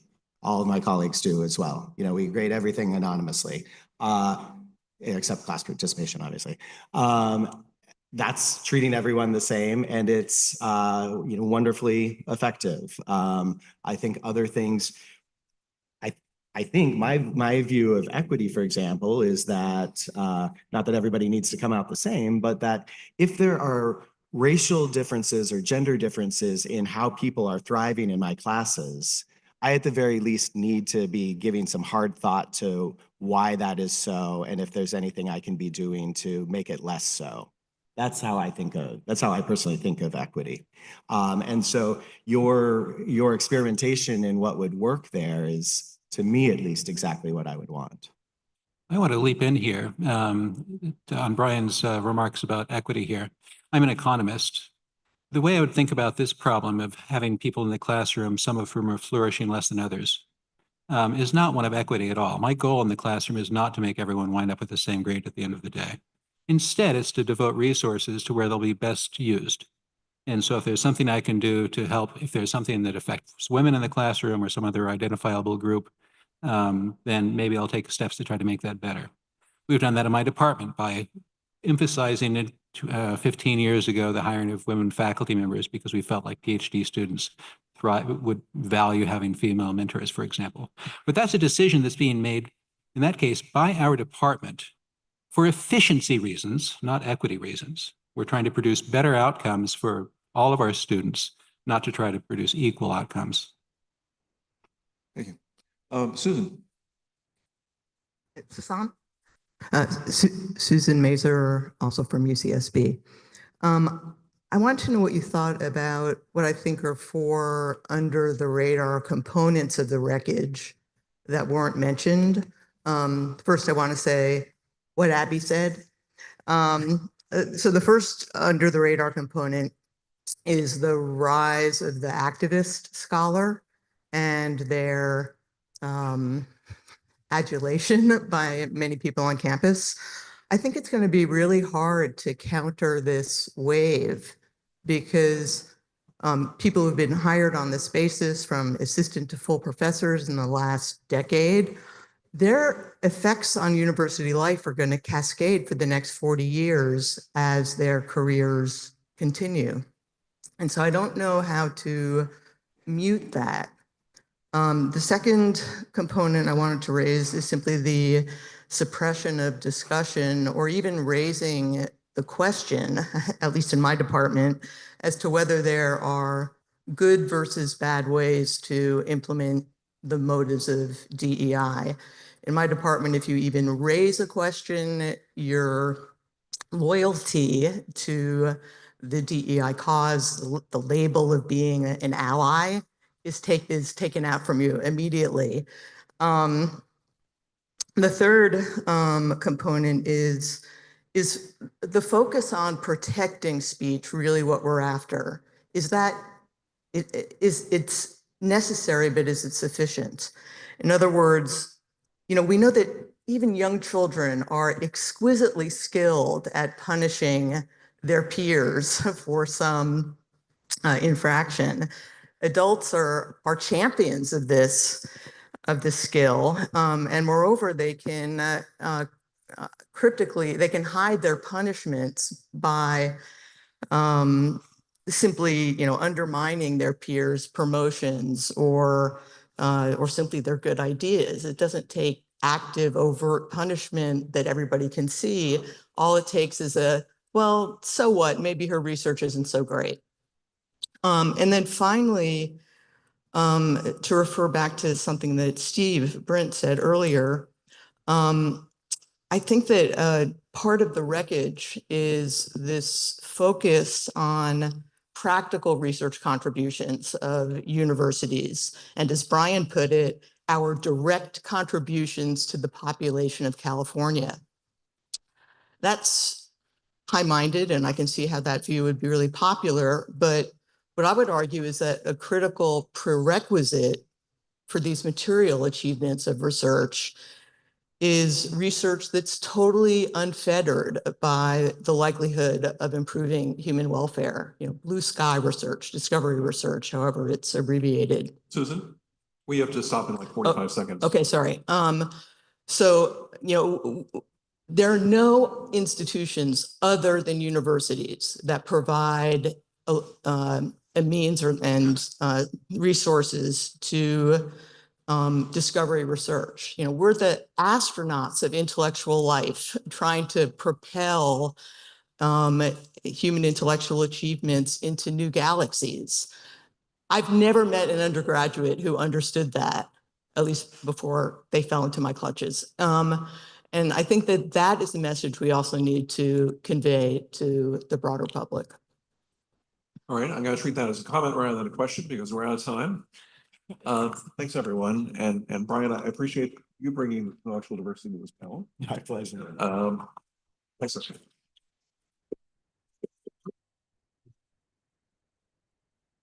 Thank you, Professor Sander. And in the interest of saving time here, I'm going to go ahead and I'll introduce myself. Yeah, so I'm Chris Swiftnagel. I'm a teaching professor here at the law school. And to keep on time, I thought I'd speak for just 1 minute about a project that I have here with my colleague from statistics called, Will Fithian. We call it the Barometer.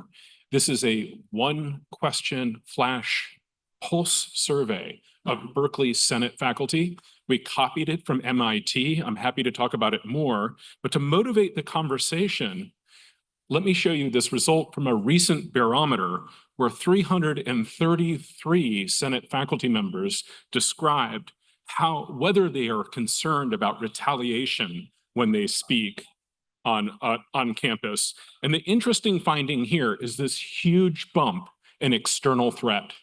This question was modeled on a question that was asked at MIT just a year ago. And a year ago at MIT, the big bump was student retaliation. So in just a year, we've now seen that external threats are such a big concern for faculty here at Berkeley. Let me show just one other result.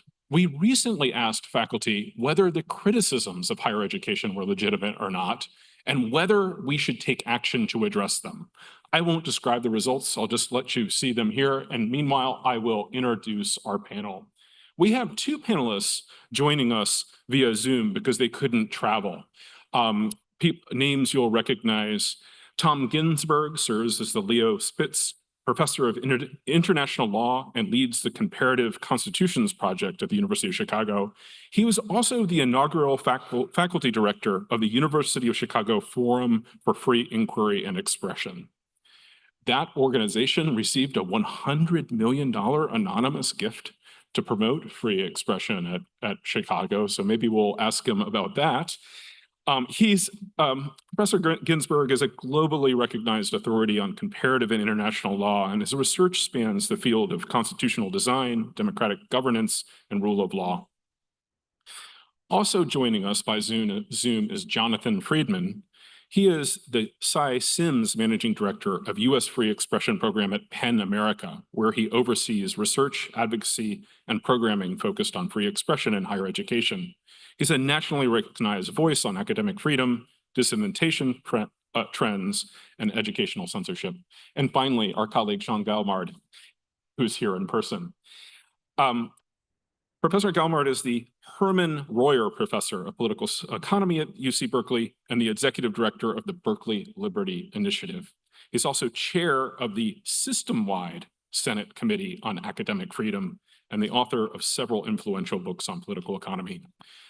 So let's welcome the panel. And where we're going to start out is we're going to do brief remarks, and we're going to move on to some Q&A. And so, Sean, since you're here, let's start with you. And I think that our Zoom participants will show up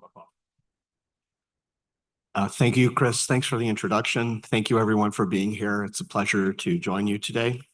So our theme for this panel is escalating threats to free inquiry. Raises some additional questions, which is since when and from where are the threats arising? I think the protagonist, as Stephen said earlier, the prompt for the panel is the Trump administration's recent attacks on university autonomy. I would like to note an important point about this, in my view, which is that there's a context for these attacks and they don't come from nowhere.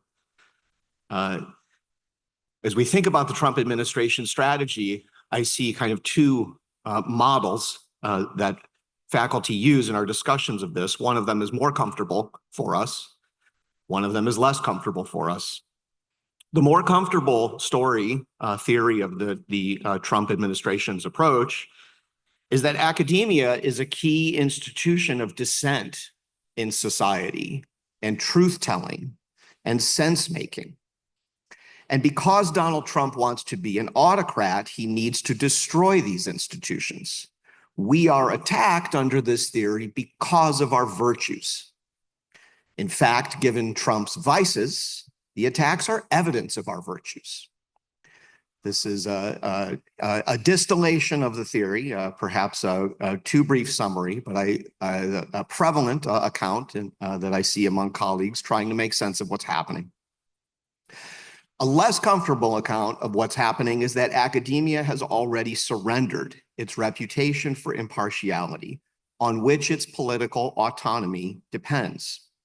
It is a threat to Trump simply because he is on the right, and academia has chosen increasingly to join a political conflict from the left.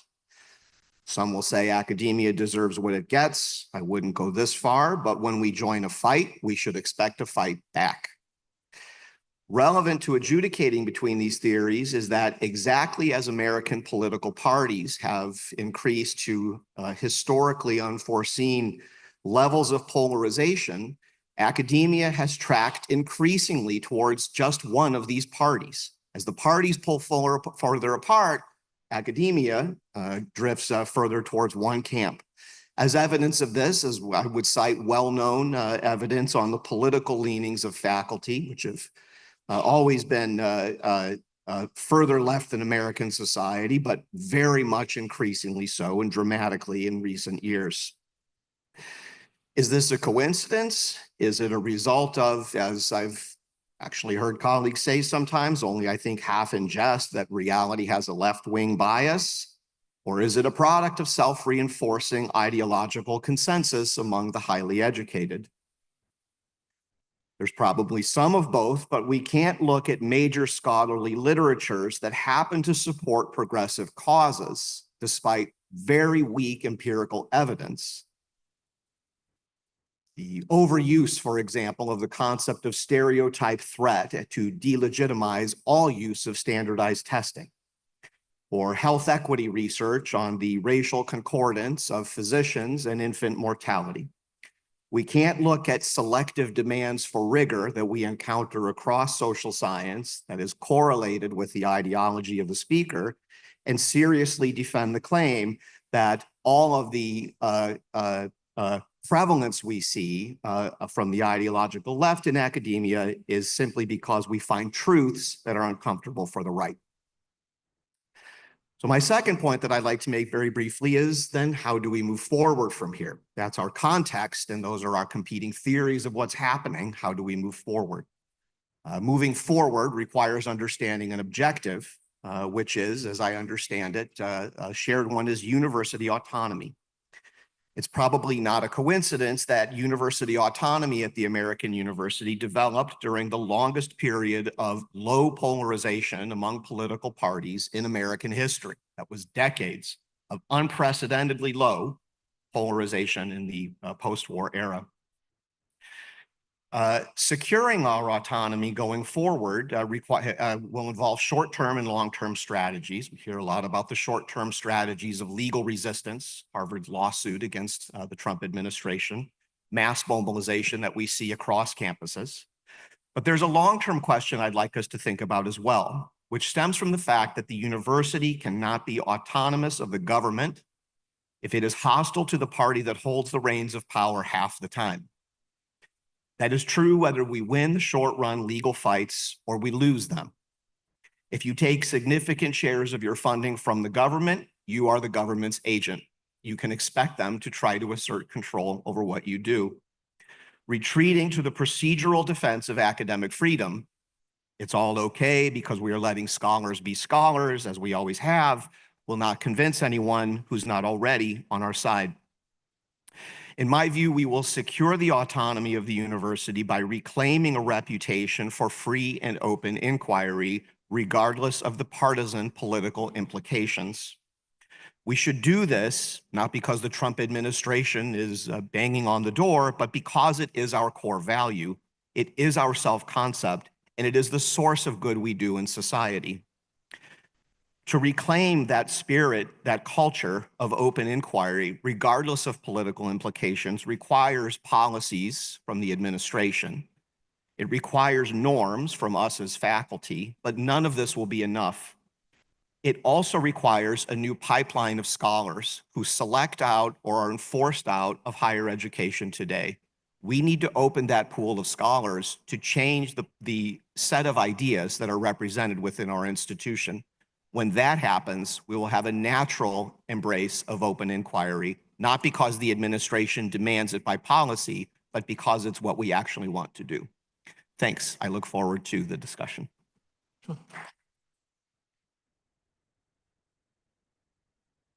Thank you, Sean. We're next going to go to Tom, who joins us by Zoom.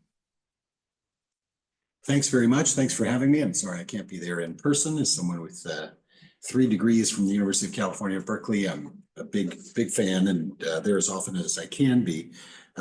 Yes, I want to echo a couple of points Sean made, but then make some different ones. So as I think about challenges to academic freedom in general, I think of them as coming in 3 buckets. First of all, there's the state, and that is, of course, the one that we are about today. And as he suggested, this challenge doesn't come from nowhere. It is being done because it's a popular thing. In our anti-elitist populist era, no softer target than particularly the Ivy League universities. I just saw some polling on this, and it's very interesting. The American public is rather confused in some sense. They like their own university. They like university medical centers. They like life-saving research. They hate the elite private universities. And there's a paradoxical thing where they say that they really like research universities, but they don't like the elite ones. So it's sounding in populism. We've done something that has made us vulnerable to this, and there's a story that needs to be told to fix that. In any case, that's what the origin of the state challenge. Second challenge, the traditional one, is from donors. And, I'm at the University of Chicago. I think we do an excellent job. We return gifts all the time if there's too many strings attached. But, many have been concerned about that threat. And then the third threat is the one that's actually been latent for the last couple of decades or decade and a half, which is a threat from within. And this is the threat to free inquiry that's caused by groupthink, by shutting down speakers, by shutting down lines of research that don't fit a particular orthodoxy. And it has led to a lack of trust. And there are other things that have led to a lack of trust, replication crises and such. So we haven't done a good job self-policing and doing the hard work of constructing an environment for free inquiry and expression. We need to return to that. So I agree with all of them. Now, in terms of the challenge, this panel's on the challenge from the right. We all know about the state and we've followed the dynamics. I think there are a couple of things that we ought to do and we ought to recognize. One thing we ought to do is be very clear about the red lines. And that is, of course, academic freedom. I think if this administration was to come to my university and say, you're going to lose all your federal funding unless you close this department or fire this professor, we would have to return the federal money. I note that at the start of the compact, as it's called, between universities and the federal government, it's really dates to World War II, our president, Robert Maynard Hutchins, said, we should reject this compact. We shouldn't take the federal money because it will eventually come with political strings and that threatens our autonomy. And it's been an amazing compact. It's produced the greatest research university system in the history of the world. But we're now at the point where the other shoe has fallen, as they say. And so maybe Hutchins was right about that a little bit. We do have to draw the red lines. We have to embark on a very rigorous program of internal reform and construction of environments in which people can challenge each other without being, kicked out of the discipline and such. Partly it lies at the level of the discipline and the department, which have become in some cases vehicles for imposing orthodoxy, or even worse, particularly in the University of California system, adopting their own individual foreign policies, which just obviously undermines inquiry freedom because it says that there's a right view and a wrong view on some question that's outside the scope of the discipline. There's no place for that in academia, and that we've let it happen is on us. We have to fix that part of it too. The other thing which is emerging, and I don't think I've seen it discussed much in the public sphere, is the social base of what's going on. We have, for example, students who will now activists from the right. Just as we had an activist cancel culture from the left, now we have activists from the right professors recording what other students to try to out them and gain some advantage in the particular media ecosystem in which they operate. And that is a very severe threat because when you ask faculty, students, everyone is the number one fear, the number one thing preventing us from pursuing knowledge vigorously and engaging in free expression is fear of each other, particularly fear of the students. and the social media. So we just need some rules about that. There's no problem with that. We can, you know, in my state, you can't record people without their permission. We just need to enforce those rules. And we need to experiment with things like Chatham House rules, which I know some schools are doing, to say, basically, look, this is a sacred space where we're going to talk about ideas and people are going to try out ideas. And that's okay. You're not going to out them later for having said something in class. It's a cooperative environment, a cooperative discussion. But we are facing a challenge from those who are not committed to inquiry. And I don't particularly blame them. The media ecosystem is encouraging those folks to come in and undermine our processes. But I think we have to always be thinking about policies that will advance meaningful conversations about tough issues rather than imposing orthodoxy. Thanks very much.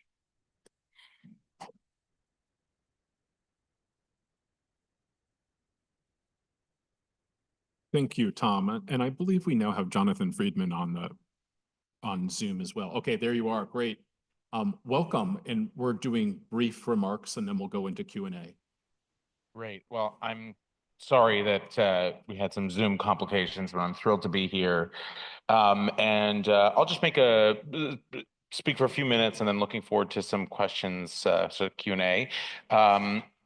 At Penn America, we have been tracking since 2021 the rise of what we started then to call educational gag orders. These were bills that were based on a premise that emerged really, you know, in the kind of right-wing think tank circles to suggest that the government should threaten to defund educational institutions more or less in whatever means possible if those institutions were either not upholding free speech or not doing a sufficient job facilitating intellectual diversity, or in K-12 schools, teaching about race and DEI in ways that certain politicians didn't like federally.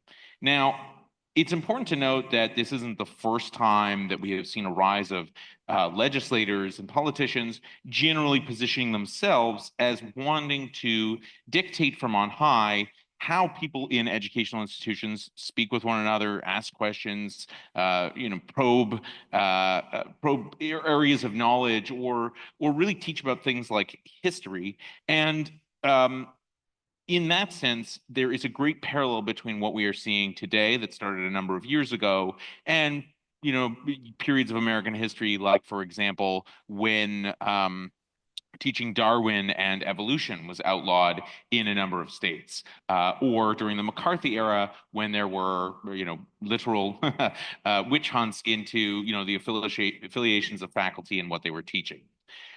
So there are a lot of echoes. But truly, what we are seeing today is unprecedented, if just in the mere fact of the scale and scope of what is unfolding. And what started as a sort of kernel of a notion that, you know, legislators at different levels, whether a mayor or a city council or a school board, or higher than that, a state board of education, a governor, state legislature, and now federally, the notion that those political entities should set themselves up to impose these restraints on educational institutions has essentially birthed, you know, what must be understood as some of the most creative but also pernicious legislation in terms of protecting freedom of speech. And, you know, I'm going to just put aside K-12 and really focus on higher ed here. What started then in terms of laws that started emerging a number of years ago, at first they seemed obviously unconstitutional, trying to tell faculty what it was that they could or couldn't teach, trying to cabin what we might think of as training at universities, but also with a heavy emphasis on not being very specific about what counts as training, what counts as teaching, what counts as curriculum, what counts as educational programs. There's been a sort of deliberate effort to continue to blur that line, and that continues. So years later, now after a period of time in which we saw fewer and fewer laws of that nature, we saw other kinds of efforts emerge to police, to exert new control over higher education, particularly at the state level. That over the past few years has included, for example, laws to punish faculty, mechanisms to complain about faculty if they don't represent enough intellectual diversity in their classroom, laws to police accreditation agencies, laws to demand that faculty post all of their syllabi publicly, largely so that people who want to complain about it have a way to do so, to scrutinize it. Each of these kinds of laws, has emerged similarly from this idea that is at its core about trying to impose new controls on the autonomy of universities. And, many politicians who are behind this will often say one thing, maybe in a tweet or when they're asked about this and they're speaking off the cuff, and they'll say another, when they are more sensitive to a potential legal challenge. So, for example, I remember years ago, the governor of Alabama insisting that her bill wasn't going to penalize teaching, and then simultaneously sort of cheering, the banning of teaching about CRT in that state. And so there's a lot of double speak. There's a lot of effort to really try and pass the most vague versions of these. And now what's happened under the Trump administration in 2025 are two phenomena. And people are paying attention to one, but I think not the other.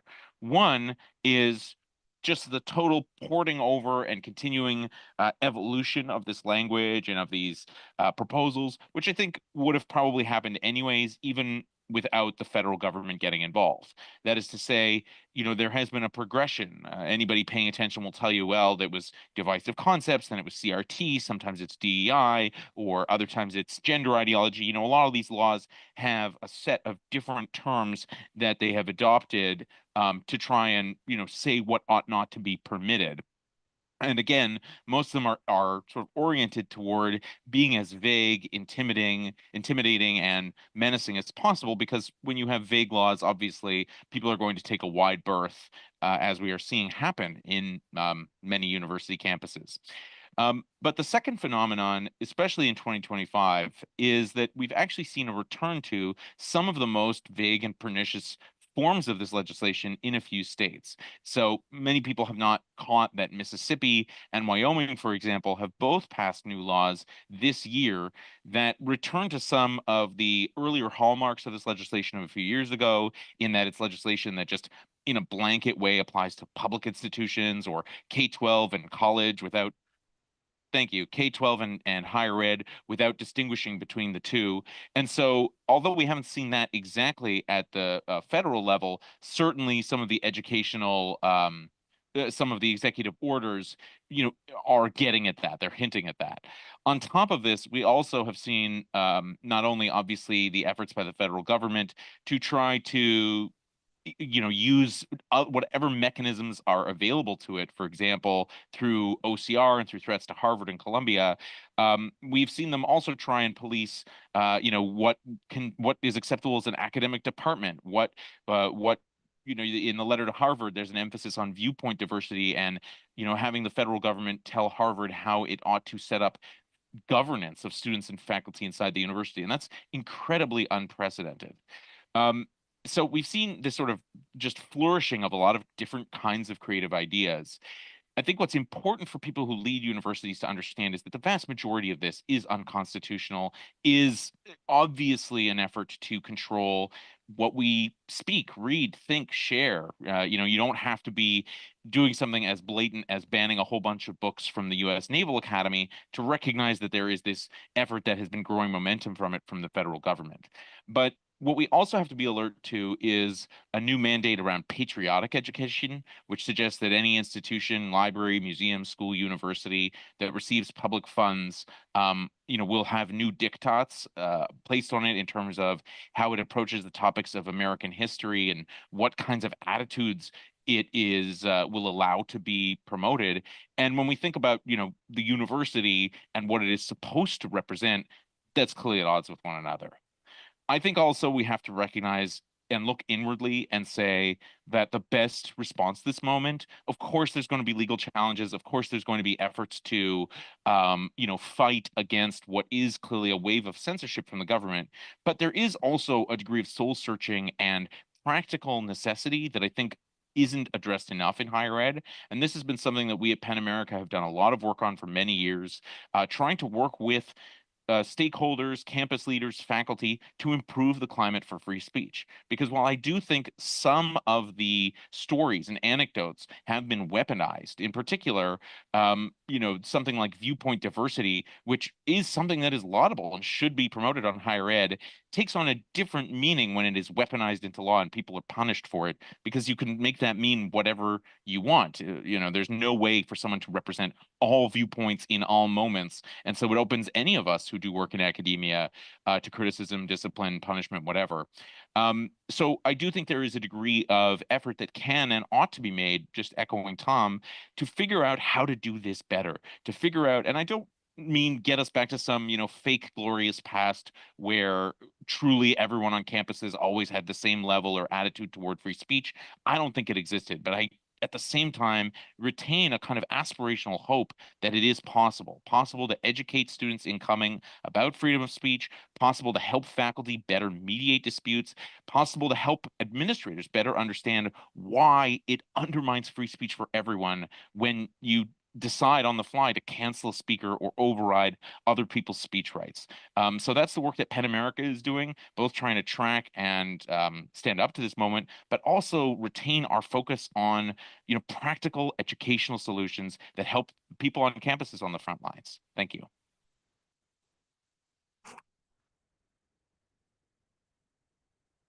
Thank you, Jonathan. I want to reflect an observation you made off both Tom and Sean, and that's the idea that some of the attacks, some of the external attacks clearly are unconstitutional. Now, I'm not a constitutional scholar, but even my rough understanding leads me to that belief. And so I want to turn to Tom first and then Sean, and it's a partly a legal and partly a political question. And the legal question to Tom is, which of these attacks truly are dangerous? Which are likely to gain ground in the courts and perhaps could threaten the university in its current form? And conversely, which defenses are we most, should we most invest in? So what should our affirmative agenda be for protecting the university? And then to Sean, I'd like you to comment on the political nature of the approach. Is this flood the zone, or is there some other strategy here? Tom, how about you start? Sure. As John said, many of these things are patently illegal, but they're sort of law-ish, if I can say. So let's take the Title VI, cutoffs of funds. That's been absolutely weaponized, weaponizing Title VI on the basis of either anti-white discrimination or anti-Semitism. And it's true that in severe cases of that, the government, one of the remedies is that they can cut off funds. The Trump administration, sort of like the art of the deal, went straight to maximum sanction without following any of the process. And there's just no way that's going to survive in court. It's also seems to be First Amendment violations in terms of discrimination on viewpoint and things like this. So I don't think any of those things are going to survive. And then there's many other realms where we see similar things, the attacks that it deals with law firms and such. I find it existential, though, and I was just meeting with a few university presidents yesterday, and they find it existential because the money's been cut off. It takes a while to get an injunction to force the federal government to turn on the spigot again, and that's leading immediately to hundreds of job losses and things like this. And ultimately, if you talk about weaponizing NIH funds, that's pretty existential for a lot of universities, any university with a big hospital. As Princeton spoke out against this and appeared to be very brave, but Princeton, of course, has no hospital, and they're extremely wealthy. For many others, the only viable strategy is to try to comply and work some kind of deal. What should we do? Well, that's a big question. I mean, I do think that we have to recognize that at least some of these demands are not totally insane. The Columbia, which is widely seen as having, just capitulated completely. But of course, some of the things they were demanding were probably things Columbia wanted to do anyway. I don't see any reason why people should be allowed to walk around campus with masks to hide their identity. We need to know, if you want to protest, great, but you have to own up to the fact that you're protesting. And the disciplinary system at Columbia, as I understand it, was quite broken. And so, you know, there's lots of those reforms we should have been doing and we should do now, and every other university should, you know, figure out what does it take before the government comes knocking.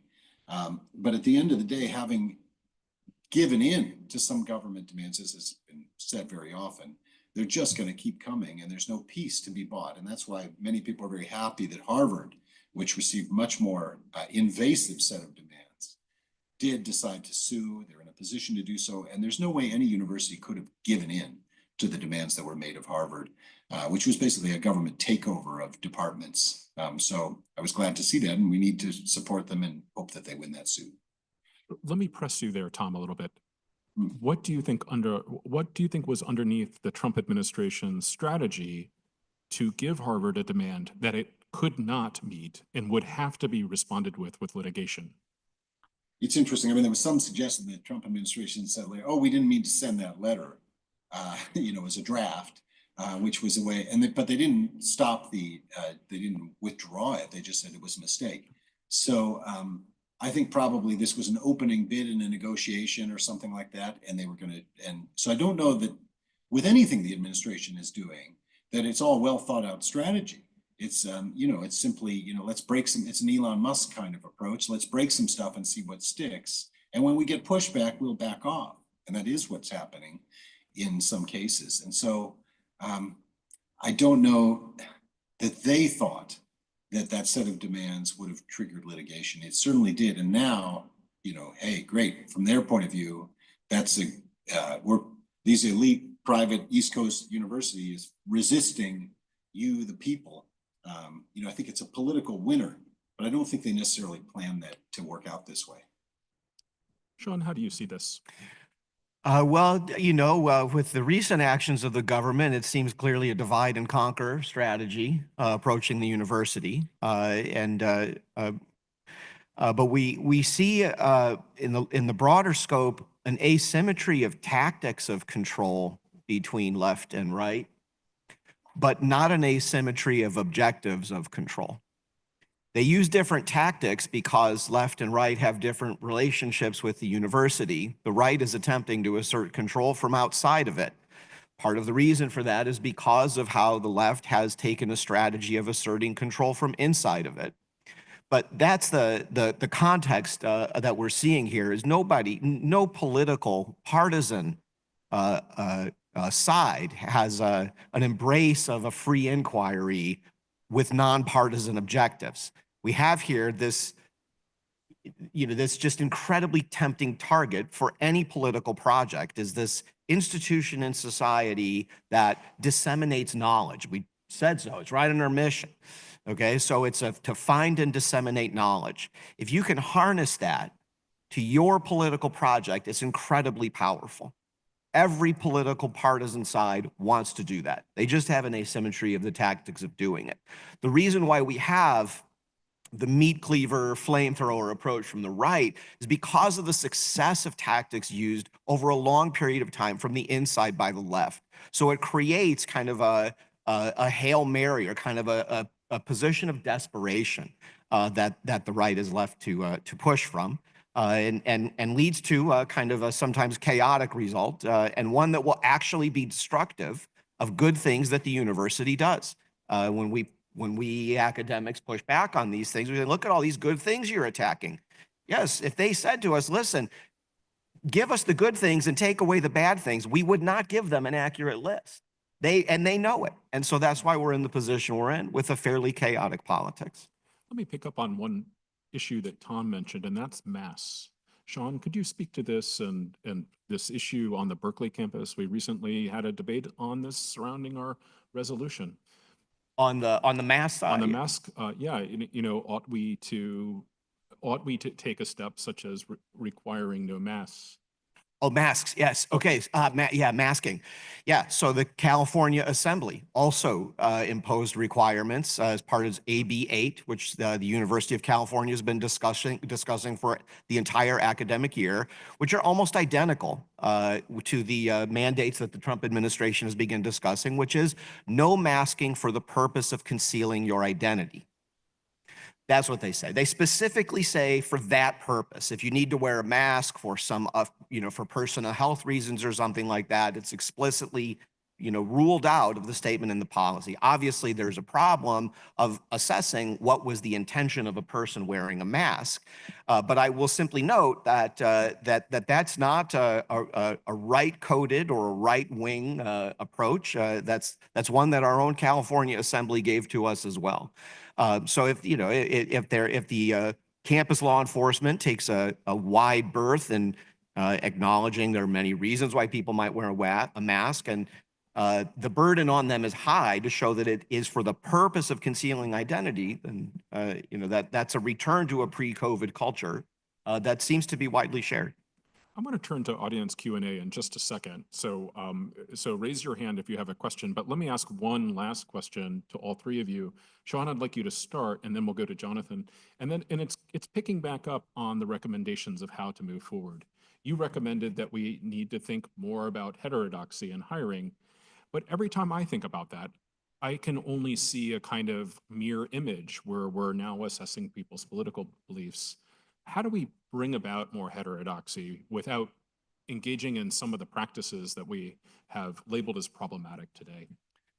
One thing I've learned from colleagues on discussion of this issue is that there aren't really non-political beliefs about what the university should be doing. Every faculty line priority is in some sense political, and that's not necessarily bad. But there are definitely nonpartisan ways to discuss opening our pipeline of scholars, the kinds of topics that we ask people to talk about.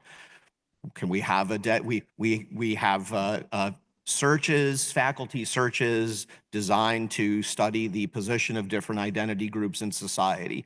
Can we have faculty searches similarly dedicated to studying the role of markets in promoting human flourishing? Is there political content to this? There certainly is. Is it requiring a DEI statement for conservatives? It seems a little different from that. So I think there's some space there, but the key is to find an intellectual content that takes us in the direction we want to go forward, and to focus on that rather than simply saying we want a safe space for Republicans. Jonathan, I'll ask you to go next, but I want to change the inflection a little bit. You've written about what's happened in the States, and I'd really like to hear your assessment of the different civic virtues curricula that have popped up. Are these realistic ways of creating heterodoxy, or will they be interfered with as well by state legislatures? What a great question. I was thinking about that a minute ago. That has been something that we have seen a number of state legislators propose, a center for, I don't know, intellectuals. Sometimes they have free speech or diverse intellectualism or whatever, intellectual diversity, whatever they want to call it. Most of the time, these things are being foisted upon universities or sometimes funded by external entities. And in almost every instance that I've seen, the result ultimately, even of more right-leaning faculty who might want to be part of these, is that they come to discover that these entities are not playing by the same rules as others on campuses. They kind of have decided they're not going to participate in regular processes for evaluating or determining academic courses or how they're going to appoint faculty or whatever, because ultimately it is, all of this a move away from basically putting more power in the hands of faculty to determine the directions of our teaching.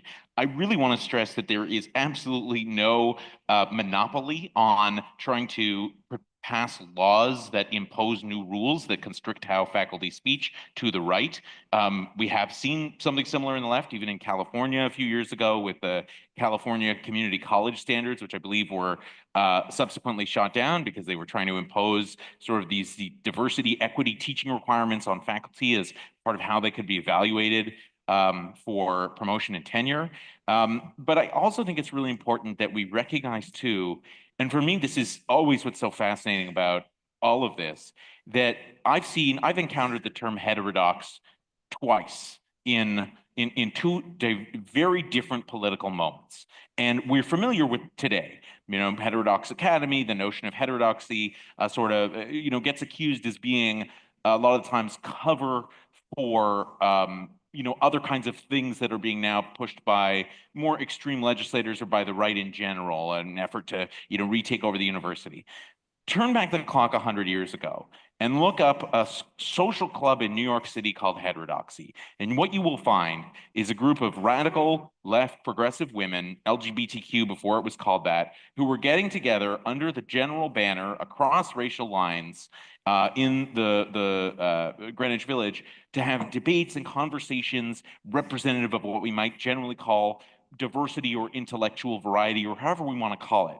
We have to recognize, I think today, all this has become so politicized, but actually the vast majority of us are, I think really intrigued and supportive of the idea of a university that allows for, as Tom, you were saying, pushback as part of a regular routine part of their operations. How do we do that with searches? I absolutely agree with you, Sean, that we need more thought about this. We need to think about diversity of thought as a virtue when we are constructing searches and departments. I think it also is part of the constriction of full-time academic roles. So when there's fewer roles, it's a lot harder to do this. And I think we have to also just give some grace to the fact that nobody wants to work with people they can't get along with. That's just human nature. Who wants to work in an academic department where they hate the person on the left and they hate the person on the right? Those are strong terms I'm offering, but I think that plays a role in this. And so thinking about what could help, inoculate us from that tendency, whether it's searches that, we already do have some mechanisms for this in terms of how searches usually try to involve faculty from, different specializations, et cetera. But I think the worst thing that we can do is continue to cede the ground on this to legislators who seem to want to define diversity of thought, heterodoxy, intellectual variation, however we want to get to it, in extremely partisan ways, because I think that is heavily problematic. The vast majority of academic issues aren't right-left. They don't have yes/no answers. They are complicated, and we need to make sure that we are ensuring the space to inquire into them that way. Thank you, Jonathan. If I can change the inflection a little bit more for Tom, Jonathan just warned of the external forms of external threat of reform. We do have an internal force. That's the American Association of University Professors. This question is a little unfair to our earlier panelist, Brian Sozek, but I do want to pose it to you, Tom, of what you think the AAUP should be doing on these issues. Yes, well, it's interesting you asked that. I don't know if you've seen that I have a piece in the Chronicle of Higher Education that was entitled by them, "Can Academic Freedom Survive the AAUP?" And I was really talking about Committee A, which Brian is on, and he knows very well that I think has gone off the rails, that they're no longer defending academic freedom as traditionally understood. But I won't raise that set of debates here. I will say that the AAUP itself is in fact very important. They just won a very important lawsuit the other day, and they're going to continue to be a force for pushing back. And in some contexts, faculty unions can be very important as well. So I do think they're a vehicle for collective action.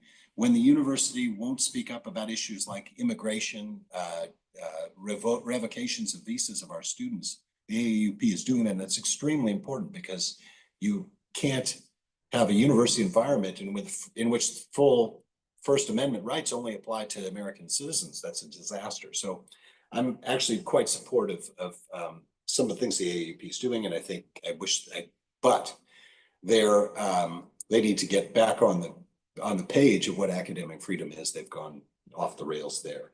I do think in terms of this general problem, there's a kind of ethos, and it's almost like a professional ethics. And maybe the AAUP could do this. I don't think maybe in their current configuration they're going to be able to.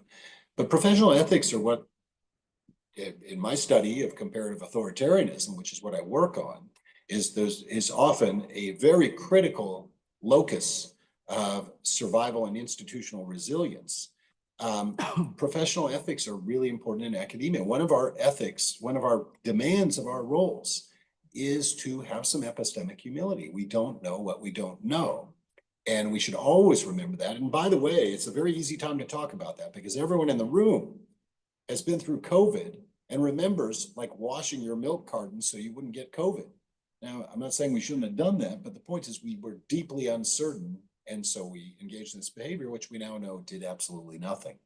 And COVID was also an instance in which some academics, including the current chair of the National Institutes of Health, Jay Bhattacharya, were sanctioned and sidelined because of their unorthodox views. We should use that example to remind people, hey, we don't know everything, and we should actively celebrate in the academy. And there's lots of things one could do here. My university president thinks we should incentivize replication of studies. We should perturb our data, if you will, which is a term used in theoretical physics, by bringing in people we know disagree with things to steel man the arguments and such.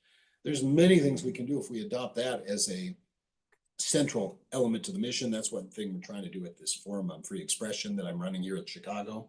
But we have to remember that that's what's important. One of the barriers is capture of the committee that's Brian's on. I'm going to be quite honest, capture of the committee A, and capture of disciplines and departments by people who are not committed to this ethos of inquiry. And that's something we have to call out. And I don't think the rest of us can survive capture of disciplines by people who are not committed to free inquiry. Thank you, Tom. And I will admit that I'm captured by the clock. And I see that we only have 4 minutes left, and then we need our well-deserved break. So let's turn to Q&A. And I have to ask, it must only be a one-part question. Absolutely. Hi, my name is Melanie Zeman. I'm from the UC National Center for Free Speech and Civic Engagement. My question is, this group has talked about how some of the threats are explicitly illegal, and we know that our court system moves very slowly, and there is a lag time. What does this group think can be done about some of the fear and some of the chilling effect on speech that might be occurring in that lag time from some of the actions that have been taken by the Trump administration? My mic is off. I'll just say that's an enormous concern. And that's why I think it's really important for universities to speak out right away, to do everything they can to protect the environment. The chilling effect on the students, the foreign nationals, the green card holders, et cetera, it's already enormous. Talk to anyone in that status. And it's a death blow to inquiry. So the chilling effect is what we always worry about in free speech law and discussion. And I think it's clearly here, and we have an obligation to do everything we can. But let's face it, it's going to be very hard, precisely because the courts move very slowly. So our law faculty are captured by law firms, and they're going to say, hire all those law firms as fast as you can and litigate. Let's go to our next question, next question, so that we can have one more question before our break. So my name is Deborah Blocker. I'm a professor in French and Italian studies. And I thank you very much for an extremely enlightening panel. I also want to ask a kind of far-reaching, like forward-looking question, which is the following. So in a situation where, as one of the panelists said, I can't remember, the only time that we had low polarization in this country was during the 50s. And that's also the moment where social inequalities were at the lowest, right? Right now, we are at a moment, as Thomas Piketty has very well shown, where the social inequalities are at the highest, right?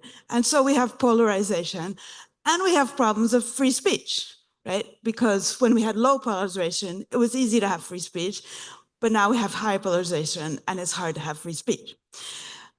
So my question is, how do we get out of this kind of catch-22 circle, right? Is there a way that free speech and freedom of inquiry can get us back to a place where we have more social equality and less social inequality, economic inequality? So I'm thinking of not essentially thinking of social equality as bringing about a time where we can speak freely, but rather thinking of academic freedom and freedom of speech in universities as bringing about a time where we can have less social inequality. I know this sounds kind of fanciful, but I wanted to hear. Not at all. It's an eloquent question. Let's hand it to our political scientist. Sure. I don't know if robust free speech and free inquiry will reduce socioeconomic inequality, but let's give it a try. right? It certainly can't hurt, but I think actually the deeper issue is we have to accept at the university that there are certain things in society that we're actually downstream of. We cannot change them. Okay, so as we think of the university as the factory for the reform of social justice or social relations, there are parts of it that are downstream, that are upstream of us that we cannot affect. We must be in a position, if we love the university, we want it to thrive, we must be in a position to thrive in that world which we cannot change. So if we are adapted to, if we have modes of discussion adapted to worlds of low socioeconomic inequality, now we live in a different world, we pose ourselves danger. If we attach ourselves, are hostile to one political party and attach ourselves more and more explicitly to another one, that creates a danger for us that we're not in a position to be able to fix. Okay, so does the spirit of open inquiry push us in the right direction? I think it does. How much will it move the needle? I don't know, but we should try. If I can just close by saying, I think we can all feel good about this as members of the University of California, which has a fantastic record of promoting social mobility, among the best institutions in the country and lifting people out of poverty. This is a story we need to continue to tell and be proud of. Let's thank our panelists, Tom, Sean, and Jonathan. Thank you for your time today. And we now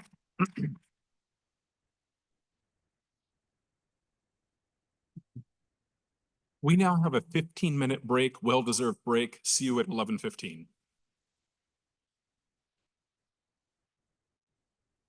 I guess I just waved. I don't know how else to.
Is everybody else doing?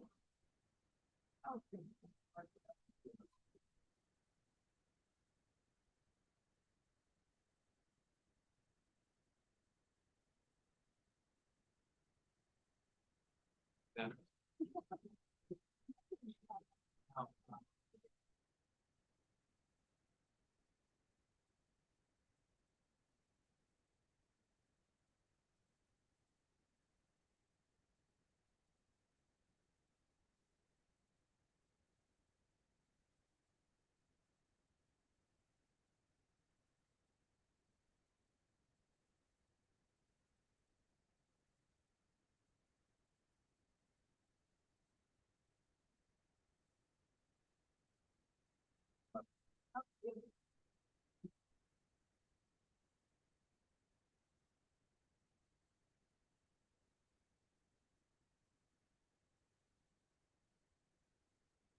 Oh, okay. Samir takes it.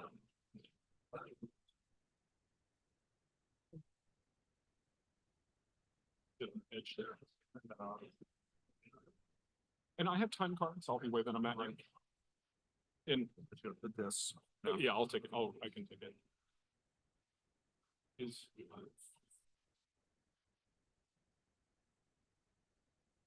I'll do the introduction right now. Great.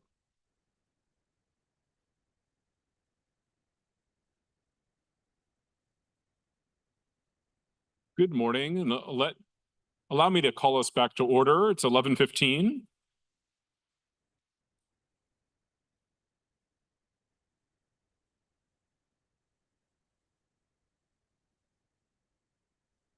Clearly we need longer breaks. It's a pleasure for me to introduce the moderator of our third panel, Professor Daniel Sargent, a professor at UC Berkeley with appointments in both the Department of History and the Goldman School of Public Policy. He is the co-director of the Institute of International Studies, which has so much wonderful programming on this campus, and an executive committee member of the Berkeley Initiative for Free Inquiry.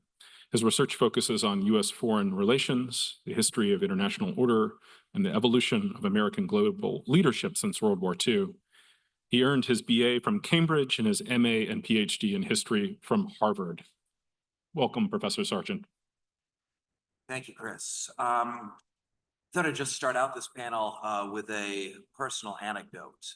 So in the late summer of 2023, I did an interview with the New York Times on academic freedom on this campus. In the course of that interview, I managed to describe mandatory DEI statements as an exercise in performative dishonesty. I got a lot of notes after that interview was published in the Times, some of which expressed concern for my professional welfare.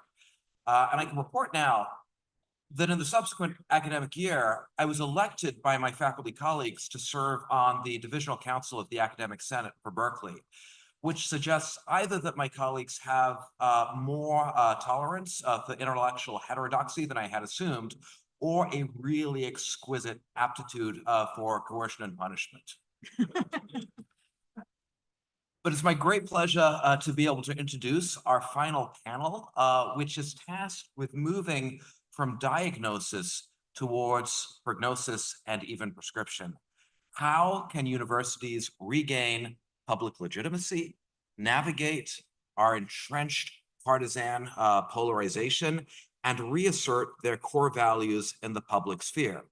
This is a weighty assignment for our panel to undertake, and we have just over an hour and 10 minutes in which to accomplish it. What I'm going to do is ask our panelists to consider one core question.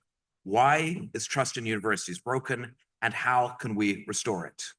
I'm mindful that this is our last session, and I would like to be able to engage the audience as much as possible. So I'm going to ask everyone to be succinct, and I'm going to cede much of my own time as panel chair to pose questions to you, the audience. I'm going to introduce our panelists, and then I will ask them to reflect upon our core question: why is trust in universities broken, and how can we restore it? And their opening presentations will be the foundation for a discussion that I hope will engage many of you. So without any further ado, let me turn to introduce our panelists, which I will do in alphabetical order. First, we have Daniel Diermeyer, who is joining us via Zoom from Nashville, where he is Chancellor of Vanderbilt University.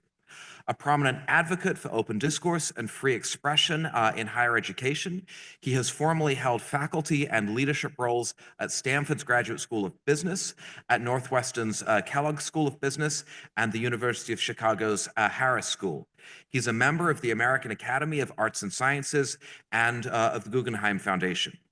Next, joining us in person, we have Alice Drager, a historian, journalist, and writer well known for her work on identity, ethics, and science. She is a prominent commentator on academic freedom and scientific inquiry, and formerly served as a professor at Northwestern University. She is the author of Galileo's Middle Finger and has served on the advisory council of the Heterodox Academy, which named her in 2024 its managing editor. Finally, we have Brian Rosenberg, who is President Emeritus of Macalester College and presently a visiting professor at Harvard University's Graduate School of Education. He is a scholar of 19th century English literature and a leading voice on higher education leadership, civic engagement, and the liberal arts.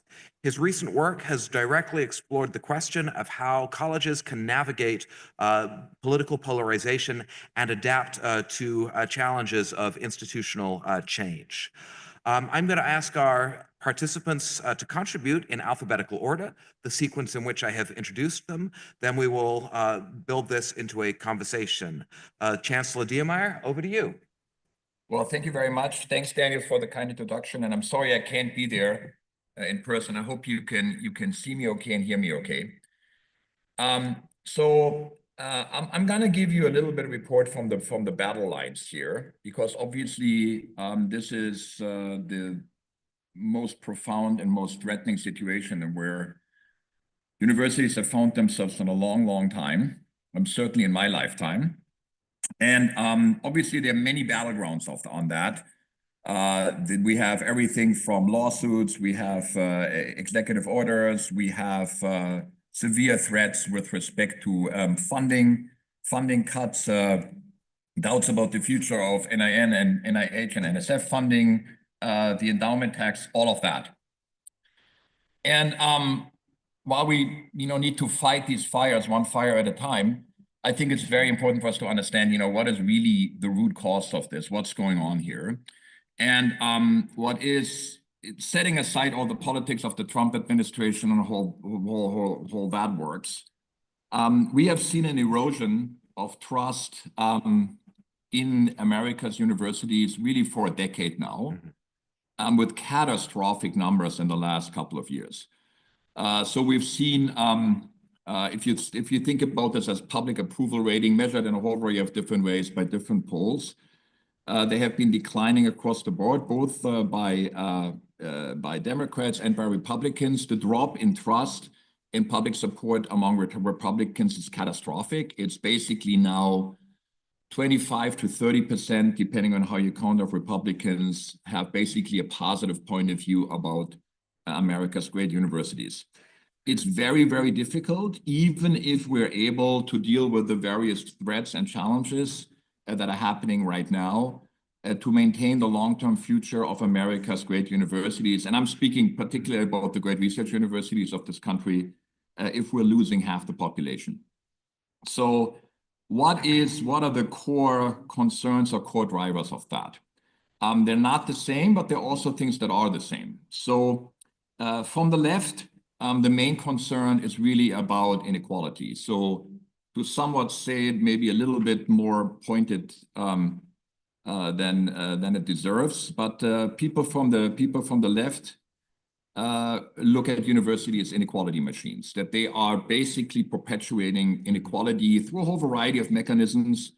That's the main concern. People on the right think we're woke factories. And it's just very important to understand how deep this goes now. So I spend a lot of time in Washington now. And when you talk to people in Congress, staffers, members of the administration, particularly those on the conservative side, the loathing of particularly the Ivies is really bottomless. And it's visceral, and it is very difficult to be able to argue for the benefit and the value of research universities given where we are in terms of like the reputation, particularly of the Ivies, but it's certainly broader than that.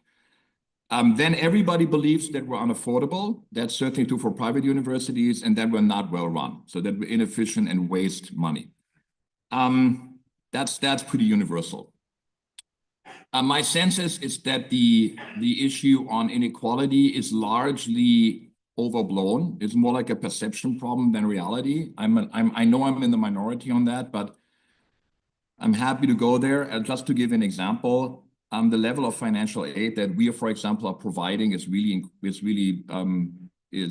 I think it's impressive. And just to make it concrete, for families that make less than $150,000, if you go to Vanderbilt, you go for free, and that's true for as many of our peers. We work extremely hard to make sure that our students come from all sorts of backgrounds. We have like 24% of first-gen students now. So when people accuse us of being an oligarchy, we're probably the only oligarchy in history that's actively trying to become more accessible for people that are not part of it. So I think that is largely a communications problem. There are issues, of course, with legacy admissions and things like that, but they're minor, I think. And so I think that is, I don't think that's the biggest concern, the biggest driver. A much bigger concern, I think, is what we're seeing now from the right, and that is concerns over political bias, ideological capture, monocultures, lack of viewpoint diversity. There are different ways to talk about this. They all have a different flavor, but they all basically say that universities have lost or deviated from their core research mission and have become, at least in some cases, advocates for one side of the political spectrum. That manifests itself in different ways. I mean, Daniel, I think you mentioned this in the DEI context with like diversity statements, for example. Of course, you have talked about this already, and there's an important consideration. Heterox Academy, of course, played an important role. The second component, which is on the second component, things like free speech, institutional neutrality, free expression, those type of concerns and restriction as such. So DEI, free speech, institutional neutrality is the second component. And then the third one, not to be underestimated, is the sense that there's ideological capture of core disciplines. And I think the way this manifests itself, has manifested itself dramatically so, was really after October 7th, of course, with many of the statements that were made by professional associations accusing Israel of genocide and so forth. The move of the AUP towards, if not endorsing, and certainly tolerating academic boycotts.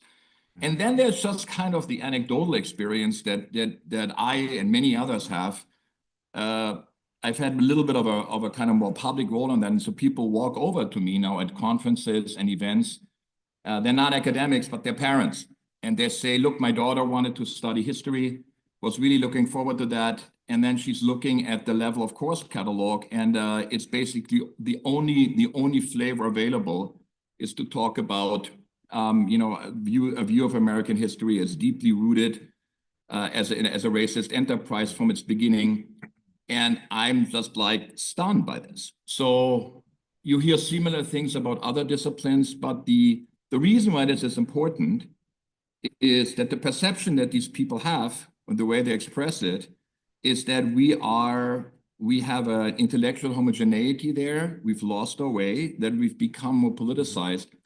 And the people that express that are not radicals on the political spectrum, but are perfectly mainstream, reasonable people for whom the main touch point with a university like ours is either through the admissions process, which is very stressful, or then when they follow what their sons and daughters are doing when they're actually taking those classes. So I've been active on these concerns. My main recommendation for faculty and university leaders is to be crystal clear about what their mission is, that the mission is defined by seeking knowledge and transmitting it, that universities must get out of must get out of the political position taking business and do so with intent and in a public way that makes it clear to everybody that we understand what our core mission is and act accordingly. And then secondly, we must be much, much, much better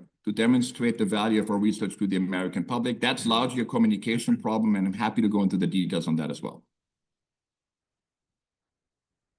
Great. Thank you so much. Let's turn now to Alice Drake. Thank you. I'm not usually second in alphabetical order, so that was a great beginning for our conversation. Thank you. So I work at Heterodox Academy, and for those of you who are not familiar with us, we're a nonpartisan nonprofit organization that basically holds these conversations nationally and locally all the time. We work on protecting and promoting open inquiry, viewpoint diversity, and constructive disagreement in higher ed. And it is true that we get marked as being right of center, but I'll tell you, at Heterodox Academy, we work really hard to aim for principles on a nonpartisan basis.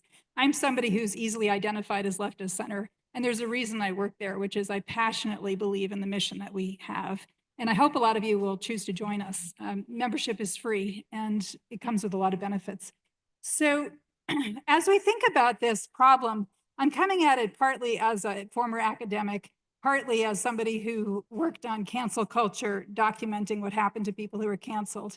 And then partly also because I ended up accidentally running a newspaper for 10 years after I left academia. I created a successful local newspaper in East Lansing, Michigan. And so I had to actually do that work. And part of what I want us to think about is the other places where trust has been lost and what we can learn from those other places. And the media, journalism, is of course one of the other big institutions in America that's incredibly important for knowledge seeking and important for our democratic system, where trust has also been lost enormously. One of the main things I want you to understand from looking at what's happened in the media, looking at what's happened to academia, is that I think trust is built locally and lost nationally. So if we want to understand why trust has been lost, we can look at a lot of national conversations and see the places where we've sort of fallen down. But if we look at where trust gets built, it really happens at the local level. And that's going to be something we'll have to understand as individual campuses in terms of how we can begin to build back. If we build back trust locally, we begin to build trust back nationally. And the same thing is happening in journalistic systems, where we find that building back systems of local news encourages people to understand journalism, and as a consequence, they begin to become less cynical about journalism at the national level. But part of what we also have to understand is that we're in, of course, a social media environment. And much as in academia, we might like to not pay too much attention to that other than for entertainment. The fact is, as Jaron Lanier has really well documented and other people who study social media have documented, social media is set up according to algorithms that are aimed at the lizard brain.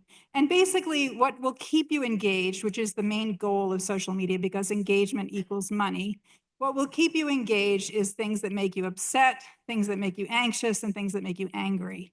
And so when we think about why people are anxious, upset, and angry at universities or at the media, part of what we have to think about is the way we're existing within that environment. And that's very difficult. Academic life doesn't fit well on social media except to become debased. The kinds of work we normally do is thoughtful, long-term. Social media is not generally something that's going to help us build back trust. So we have to find other methods for doing that. And I want to talk now about where are those places where we can grab onto and try to build back trust locally in order to build it back nationally. I think one of the places we need to pay attention to is teaching. We have still an academic system which heavily values research and does not value teaching to a great extent. We give it a lot of lip service, but not enough attention.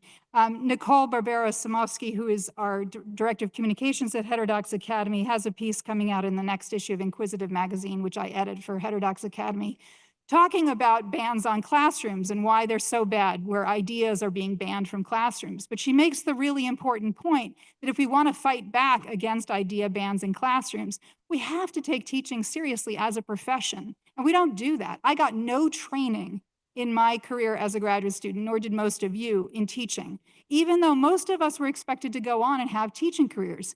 Can you imagine if doctors were treated the same way? If basically we taught them to be investigators and then sent them into clinics? That would be a very bizarre thing to do, but we continue to do that, not take teaching seriously. Murray Sperber years ago in his great book, Beer and Circus, had a great line that I thought, it just explains so much of what goes on in the academy. He said, faculty and students have a mutual non-aggression pact. The understanding is we won't push you to learn and you don't push us to teach. And I'm afraid that describes a lot of where we are.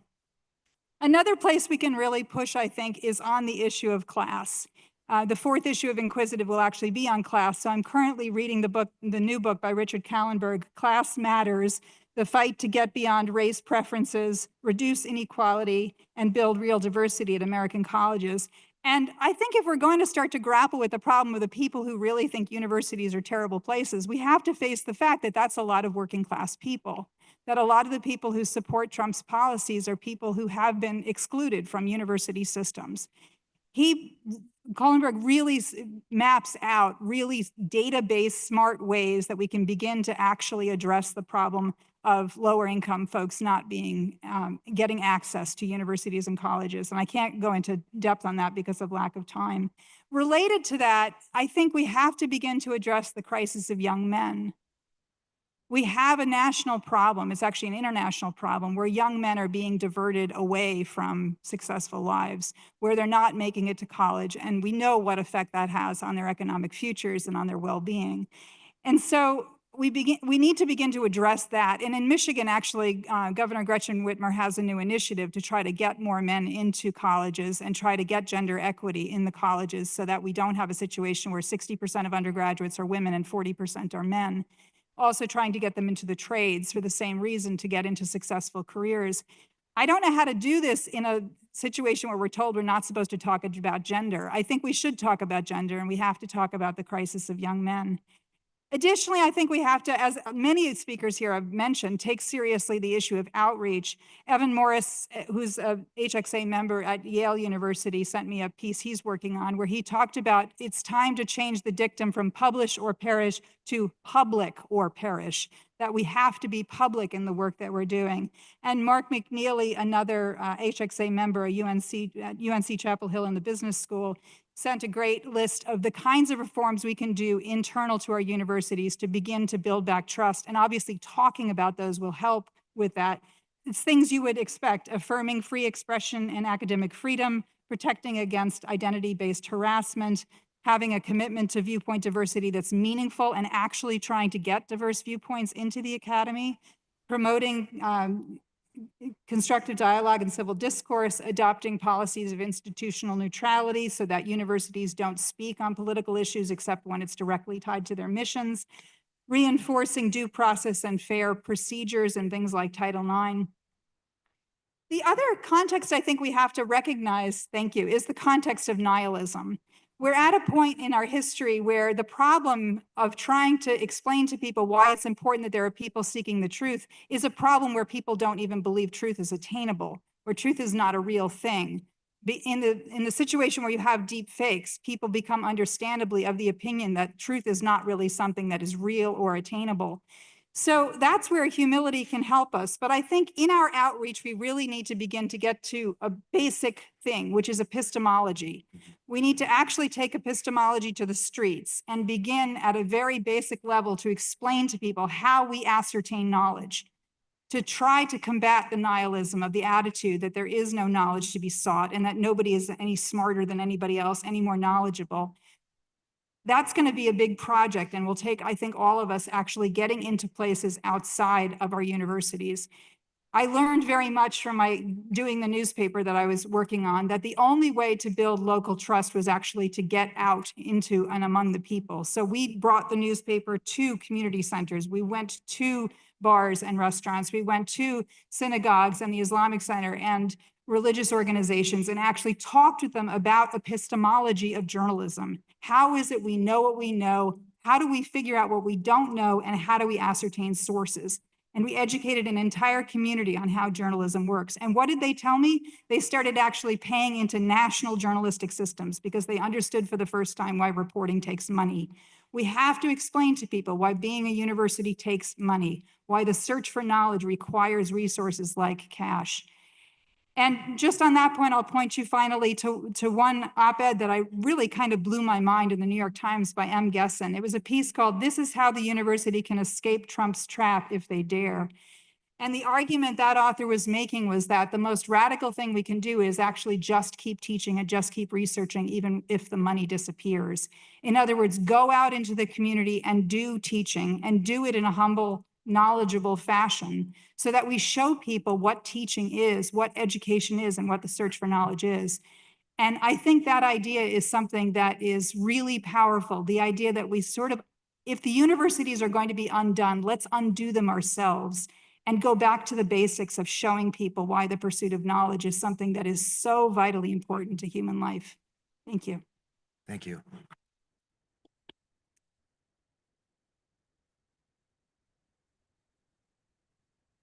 So is it okay for me to just say what she said?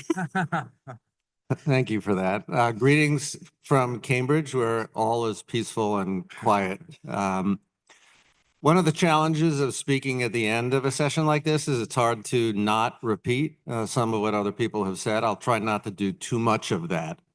In responding to the question about why there's been a loss of public trust in higher education and what we can do about it, I want to begin with three qualifications. The first is that I think it is not worth spending a lot of time trying to persuade the current federal administration in the value of higher education. I will confess I am someone who does believe it is an authoritarian project. And I say that because higher education, of course, is not the only area that is under attack. So is the press, so is the legal system. And those are the three areas that are typically the areas that authoritarian projects try first to go after.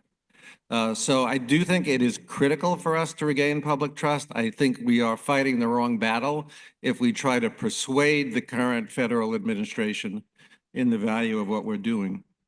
The second qualification that I would like to make is, and someone said this in a question earlier, is that we have to remind ourselves that colleges and universities are embedded in a larger society.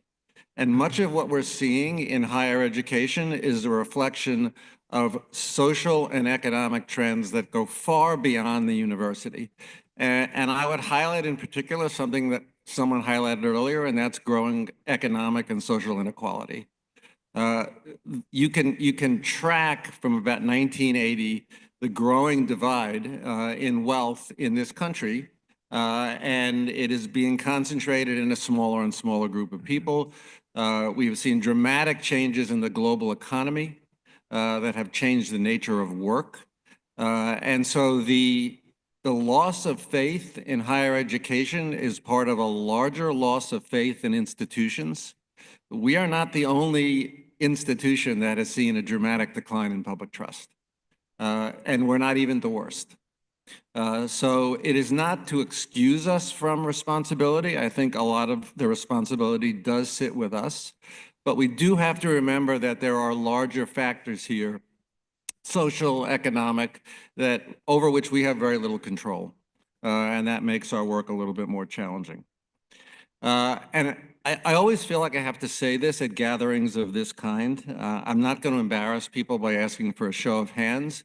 But usually when I'm at gatherings of this kind and someone asks, who here did not get a degree from an elite institution? Virtually no one raises their hand. And we have to remember that elite institutions are not American higher education. 8 million students attend community colleges. And the vast majority of institutions in this country are not selective. They're not worried about who to exclude. They're not worried about affirmative action because it's irrelevant. They're trying to fill their seats.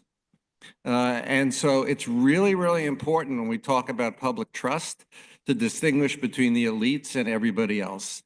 Generally, what I have found in speaking at a lot of institutions, traveling around the country, people feel just fine about their local community college.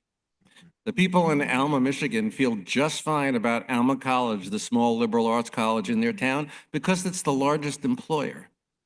As do the people in Roanoke, Virginia about Roanoke College, and as do the people in Tulsa, Oklahoma about the University of Tulsa. And so to your point about the local, it really is important for us to distinguish between the elite institutions and everybody else. And what we're really talking about is a reputational problem for the elites. The reason that is a sector-wide problem is because for far too many people, the elites represent American higher education. There are more references in a year in the New York Times and the Washington Post to Harvard University, which enrolls 25,000 students, than to all community colleges, which enroll 8 million. And so that's where a lot of people get their sense of higher education. So what can we do about it? I'm not going to focus as much as others have on political polarization because a lot of that has been said, a lot of it has been right. I agree with some, I don't agree with some. I want to focus on some other things. The first thing I'll focus on is cost. The comprehensive fee at Wellesley College is now over $100,000 a year. And yes, we give lots of financial aid, but the fact remains that the policies by which financial aid are awarded to most people who are in the public are about as opaque as the policies of airlines. Why does one ticket cost more than another ticket? Our policies are incomprehensible to most people. And they look at those numbers, they look at that price, and they say, why do you cost so much? And it generates a lot of resentment that has nothing to do with politics and everything to do with economics and affordability. We have to stop affirmative action for rich kids. So I respectfully disagree with Chancellor Diermeier, who, by the way, I think is one of the most articulate spokespeople in the country for academic freedom. But I don't think the question of access and inequality is a small one. At Harvard University, half the students pay full tuition. That is, at the richest university in the country, half of the student body can afford to pay effectively $500,000 for their college education. There are more students at elite universities from the top 1% of the economic distribution than from the bottom 2 quartiles. That's in my view, that is not trivial. And the fact is that at every elite institution in the country, regardless of how wealthy they are, you have a major leg up if you are wealthy. And that generates enormous resentment of the elites. Again, it is not true of the vast majority of colleges, which essentially admit everybody, but there's no excuse for institutions like Harvard with an endowment of $50 billion to populate half their undergraduate class with very, very wealthy students. So if we want to end affirmative action, then I would also end affirmative action for wealthy students. And then to reiterate this point about the local, higher education has been very good at looking inward. It has been, especially at the elite level, not very good at looking outward. You ask most people around Harvard who are not associated with Harvard about it, and they don't feel very good about it. You ask people in Alston what they think about Harvard, they're the ones who came in and took over our entire city and built expensive restaurants and expensive apartment buildings. Elite universities, by and large, have not done a good job of connecting with local communities and of outreach rather than thinking about self-interest. And then finally, because I just have a minute left, I will say that people look at us and say, you guys cannot change. You are the most change-resistant industry in the United States and maybe the world. Higher education has been described as a conservative industry populated by progressive people. People in higher education are very progressive when it comes to their politics. They're deeply conservative when it comes to their own institutions. And I'll finish by referencing the point, Alice's point about teaching. We talk a lot about the teaching function at these institutions, yet we create incentive systems that prioritize research. You don't get tenure at Harvard if you're a good teacher. You get tenure at Harvard if you're a stellar researcher. And so our messaging about educating students falls flat because it is not reflected in our reward system. And people notice that. So we should change that as well. And I agree, and I have written about the fact that it is unconscionable that as a graduate student at Columbia University, I never received a moment of instruction about teaching.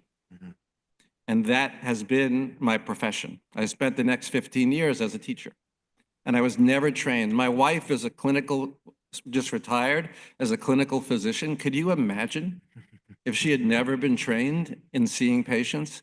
Well, I was never trained in how to teach students. And there's something fundamentally wrong about that. Thank you.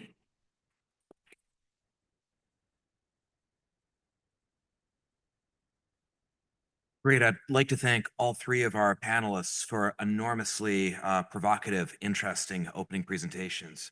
We have so much substance here to work with. I really don't know where to begin. So I think I might try to pick up what seems like the most challenging point that was put on the table during the opening presentations, which was Alice's suggestion that we need to grapple hard with what you called, Alice, the culture of nihilism that increasingly envelops and captivates our society. It's a point that, of course, recalls Christopher Lasch's famous book from the late 1970s. It also, as I listened to you, couldn't help but recall for me Jesus's conversation with Pontius Pilate, as recounted in the book of John, in which Pilate asks Christ, very famously, "What is truth?" And it seems that Pilate's outlook is the one that we increasingly echo in our 21st century contemporary society. And that's a reality that creates enormous challenges for universities as institutions so ostensibly dedicated to the pursuit of truth that many of us put the word truth in its Latin form, veritas, in our mottos. So the question that I want to ask each of you is, how do we reaffirm our commitment to truth? Is it by doubling down on the integrity of what we do, by affirming louder and louder that universities are not indoctrination factories, but truth factories? Or might we consider an alternative approach, perhaps to relinquish our grips on the truth somewhat, and to acknowledge the provisionality of the knowledge claims that so many of us make in our work? Do we need to be more articulate in making the distinction between hypothesis and truth, more willing to acknowledge that the ultimate truthfulness of the inquiry that so many of us do is exceedingly difficult to ascertain, even with the most rigorous research methodologies? So I'm curious about how you think we should approach this most fundamental of questions. Well, this is actually somewhere where I think we find real value in the humanities and the social sciences, because they are places where we can really engage students with these issues and engage the public with these issues of how knowledge has changed over time, how different cultures have developed different knowledge systems, and begin to really engage with them in the idea of how do we figure out what's real and what's not real. It's so often the case that when we teach and when we speak to the public, we speak as if everything is settled. Again, if we taught people how to teach, then there would be a possibility of teaching our educators how to teach epistemology of their disciplines, the question of how do we know what we know? And that just doesn't happen at the moment. When I became an assistant professor at Michigan State University a million years ago, I was actually, because I was in an undergraduate teaching unit, I was actually encouraged to take workshops on teaching. And we had outstanding people at that university who were educators of education. And I took those courses and I began finally to learn how to actually teach my students the idea of thinking and how to engage them with the excitement of thinking.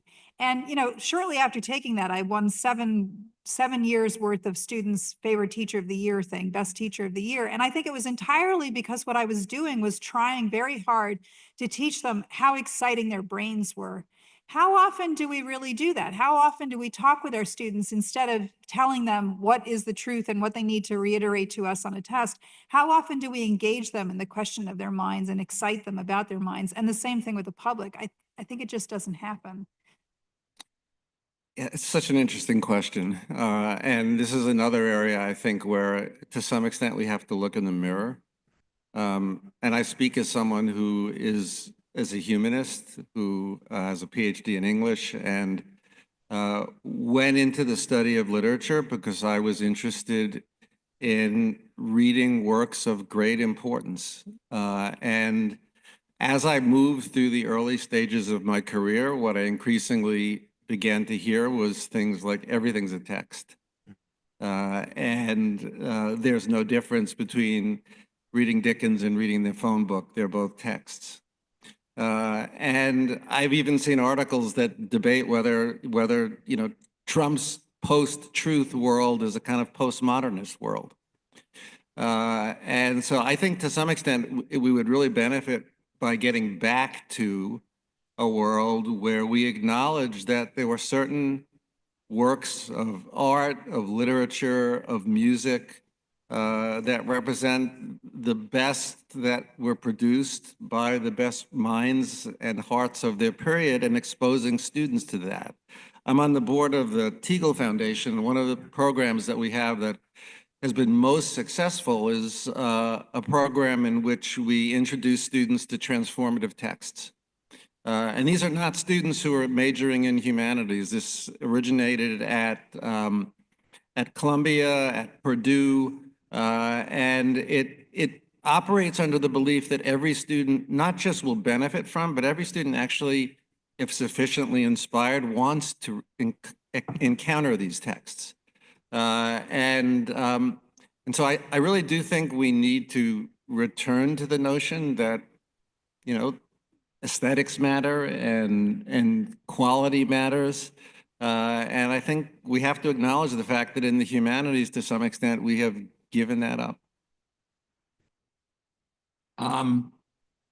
I'll say, I think this is a super interesting discussion. And I thought both of these I think are important directions. I love the sense of like being much more intentional about like, about the great books and the great text and how to think about them, and to engage seriously with epistemology. And anybody who has ever taken a class in philosophy of science knows how tricky it is to actually articulate it and to understand the subtleties in being able to talk about this in in an intelligent and reflective way. So I think these are important, and I think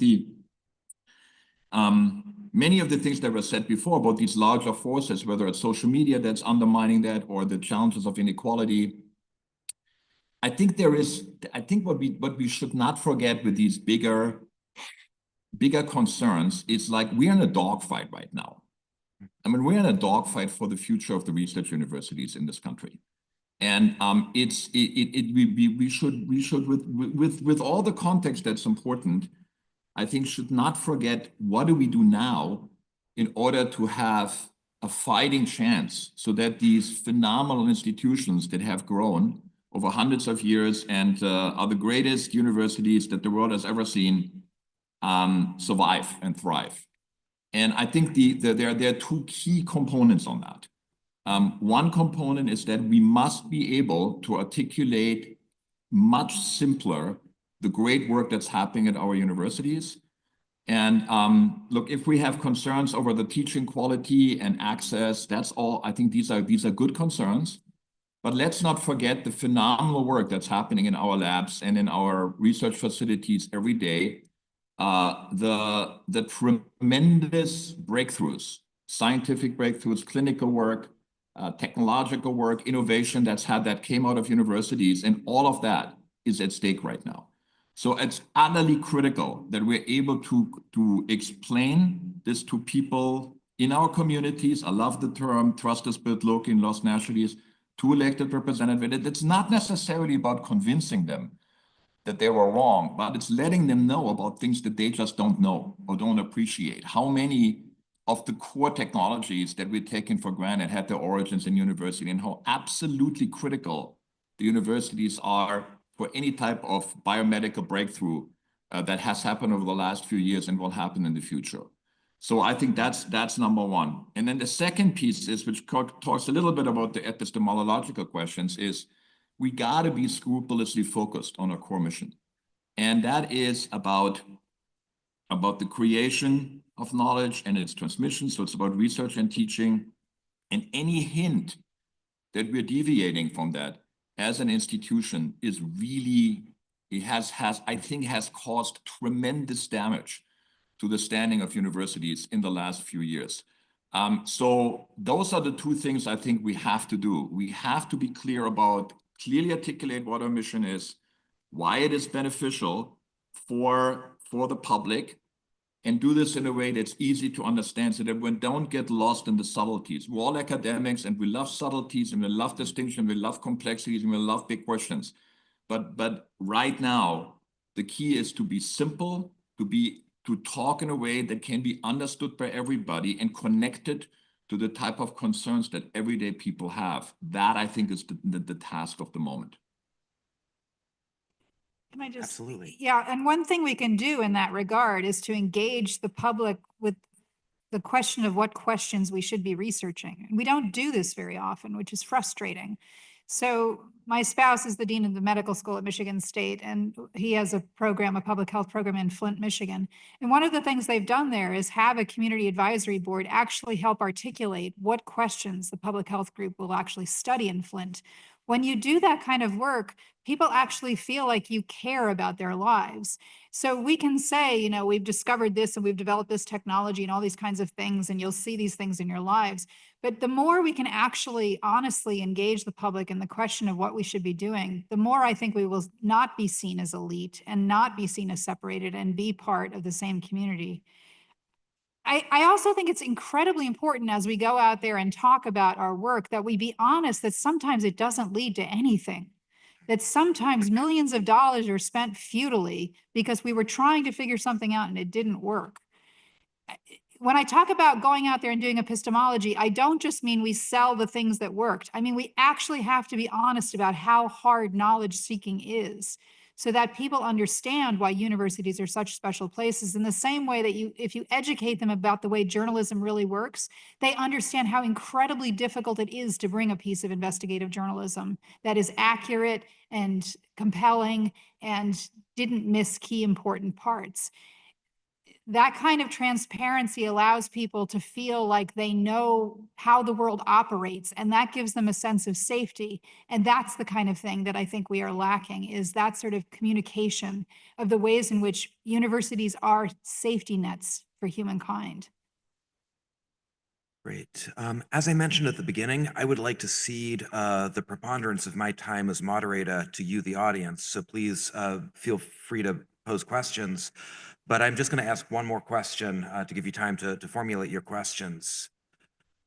The word humility is not a word that one intuitively associates with elite American universities. But as I listen to this conversation, I wonder if humility is in fact the H word around which we should today be rallying. And I'd be grateful for your reflections and responses. Absolutely. Yeah, one thing you don't see a lot of at Harvard is humility. I will attest to that. And I think that is really problematic. It doesn't matter what sphere you're in. People don't like to feel looked down on. For one reason or another, a lot of elite institutions, and not just through their attitudes, but through their actions. I'm a graduate, and my PhD is from Columbia. And, you know, Columbia has engendered enormous bad feelings in Upper Manhattan because of its expansion into that area and its gentrification and its dramatic changes in the neighborhood. That's more than attitudinal lack of humility. That is lack of humility in action. And NYU tried to do the same thing in Lower Manhattan, and they got more pushback, and so they stopped. So I do think not just in the way that we talk about ourselves, but in the actions that these very, very wealthy elite institutions take. They need to show more respect for the communities by which they are surrounded. And I think that will generate a different set of attitudes towards those institutions. Yeah, I'm not sure humility is the virtue, but I can think about what the vices are. And I think that's like things like arrogance, complacency, self-deception, contempt. That needs to go. These things need to go. And people need to understand I think we need to understand two aspects here. Number one is, why are we organized the way we are? Why do we do the things we are? Why is this the right thing to do? And then right now, since so much of the debate is about academic freedom and funding by the taxpayer for the type of research or the type of student support that is crucial for us to do what we want to do, what we're doing day to day, that trust needs to be re-earned. That cannot be taken for granted. We need to actively be able to communicate in a clear and understandable fashion for why is it that we deserve this support, and why is it that we should be these type of special places where people can pursue their interests freely and without restrictions, because at the end of the day, it generates great things. Now we have to believe that. I believe that. I have zero problem with leading an elite university, and I think the work that we're doing is phenomenal, both for our student outcomes and for the research outcomes that we produce. But that doesn't mean we can't improve. So we can't be complacent on that. And that doesn't mean that we could just take for granted the support that we're getting, whether it's from the local community or from the taxpayer for the type of work that we're doing. That needs to be, it's utterly clear that people do not understand that. They have doubts whether we deserve it. And we have to be able to articulate this in a convincing fashion. And if we're not able to do that, maybe other people can do it for us more effectively. So in the biomedical side, that may be patients, that may be businesses that benefit from innovation. That's a form of humility, I think, maybe, but I think it's just realistic in the current environment. Great, thank you. Let me take questions now from the audience.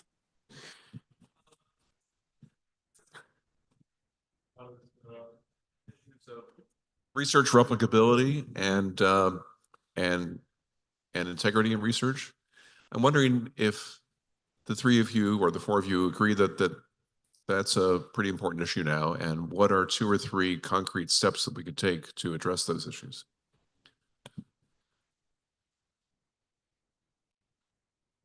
Yeah, no, research integrity is definitely one of the ways where we whittle away at public trust, right? If we spend hundreds of millions of dollars on an Alzheimer line of study that we know isn't working or has been misrepresented, then we end up eroding away public trust.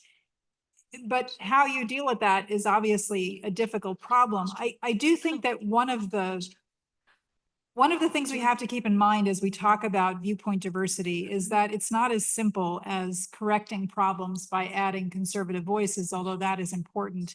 We also have to think about the ways in which science narrows itself, or knowledge, various disciplines narrow themselves and become echo chambers because the people doing the hiring are hiring people they already agree with. So one of the things I think might help us all would be to change the way that we do hiring, to open it up more to people in other disciplines, as weird as that sounds, who might actually be able to look into our discipline and say, you all already do all of this, and this person seems to do something really interesting. Why aren't you considering that person?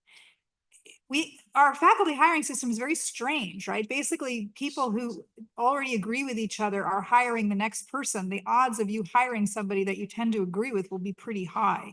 So I think faculty hiring systems are one of the ways that we can address things. The other way we can start to address the problem, Rod, we had a really good piece in the first issue of Inquisitive about this, the ways in which at the national level, you have specific topics being targeted as the only kinds of things that will really get funding. And I'm not talking about DEI. I'm talking about things like the belief that Alzheimer's has to be caused by this particular thing, or the belief that we're not going to study behavioral psychology because drug psychology is the way to solve everything, or genetic psychology, to look at genetics and not to look at environmental concerns. The ways that our sciences and our knowledge keep getting narrowed, I think those are the places where we have to sort of picket it. And if we begin to do that, we will, I think, have more robust systems that hopefully will help prevent the kinds of problems that we have. That alone won't do it. I mean, I'm a fan of places like Retraction Watch that actually do marry journalism to the pursuit of knowledge in academia and looks very carefully at where the problems are and outs it transparently. The more we can out transparently those kinds of problems, the better off we'll be. I mean, I think they're like, first of all, we got to fix this. I mean, this is like super important, and it undermines further, I think, the trust in universities and really in science more generally. My sense is there's some very specific tactical things that already are happening to a certain extent, but should be broadened. So when you think about replicability, there's like all sorts of things. There's plagiarism, there is like there's fraud, there's sloppiness, there's kind of, T-value hacking. I mean, all sorts of things they're just different manifestations and different level of severity, of course. But things where, I mean, I know this from my own discipline. It's like, you in many areas now you have to submit their data, or you have to submit your code, and they're going to run the thing before your paper is even considered for publication. So I think things like that, rewards for publications that challenge certain studies and replicate them, I would call them kind of tactical things. We really need to experiment with that. It's hugely important. What's interesting to me is, why do we see more of that right now? And I think in part because there's much more value for the kind of celebrity scientist or the celebrity academic now than we had before. Interesting story for why that is. I think there's in part because there has been great success for these kind of popularization of science books, both by academics and outside. And the kind of celebrity academic in the world of social media, of course, has more of a platform. So the incentives, I think, have been changing there to a certain extent. And I think the technologies that we've had, whether it's through peer review, the way promotion and tenure is structured, to come back to something Alice just said a second ago, we kind of need to tighten that up and look for new approaches to make sure that we're keeping up with what seems clearly to be the case of more severe problems than we've had in the past. Great, thank you. Our next question. I'm from UC Davis, Joseph Bielo, Math Department. Dovetailing that notion of humility and tying something that various speakers and one of the questions came up with, the crisis of men in college, or just of young men, the 60-40 split, the fact that we have the most number of students at university, or fraction of the population at least, in the history of the United States. The fact that every speaker keeps talking about what we are as a university, but what you're really referring to is what we were as a university, right? Who we are serving now. Abby pointed out, I was the head advisor of the math department at UC Davis for years. Abby pointed out that we have so many remedial classes right now. The population we are serving is very, very different. Now, what does this set the stage for? And when I talk about humility, we in this room speak of the university as an obvious good. Everybody's trying to say, how do we argue for the university? And in many ways, our research mission, I believe it's good, right? But parents and students and young people interact with the university through, I know this right now, my daughter's going through it, tuition, admissions, job, okay? And if you tie these things together, the narrative I see is that we have become bloated as an institution, not just any individual university, as the requiring people to succeed, okay, that they are required to come through this system. We all see this. I see my students not wanting to be there. Okay, I try to be a dynamic lecturer. Yes, I've been 25 years in this business. Okay, I'm not saying I'm great, but we all see this, at least at the public universities. They want to be through the process. They don't want to be in the process. And I think we need to look at ourselves, because those who've been selected to order the process, us as faculty, we are mostly very different than the students that are coming through. And I don't think we are humble enough to realize that maybe we have become too big.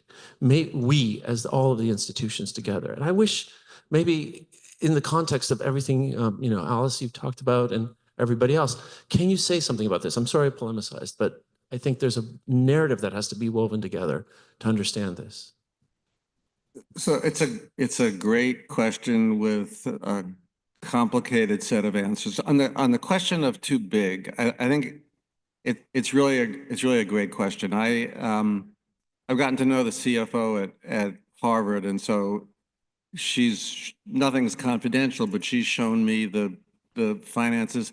Harvard University is basically a medical system with a university attached. That is the biggest source of both revenue and expense at Harvard University is the healthcare system. And if you think about someplace like Harvard, which isn't even among the larger universities in the country, it's trying to do literally dozens of different things, some of which may be compatible with others and some are not. I walked into a restaurant the other day, and on the corner it said, owned by Harvard Real Estate Corp. That's the same university where I teach my classes. And so I do think we have to ask the question of whether these places have become so big and so varied in their enterprises that they are unable to perform any of them at a sufficiently high level. At another very fundamental level, in terms of students not wanting to be there, not wanting to get through, I really do think we have to acknowledge that we just have not been willing as an industry to look carefully at what we do and adopt best practices. And I'll give you a very concrete example. Eric Mazur, a physicist at Harvard, has been both arguing and demonstrating for 3 decades that learning science through doing is dramatically more effective than learning science through sitting in a lecture hall. And he's not the only one. He's characterized lecturing as, and this is very similar to your quote, it gives the teacher the illusion of teaching and the student the illusion of learning. He can't convince his own colleagues to adopt the methodologies that he has demonstrated work. And so is it any wonder if we are not adopting in our own classrooms the methodologies that have been proven to be most effective? Can we blame our students for checking out or for not learning as much as they might?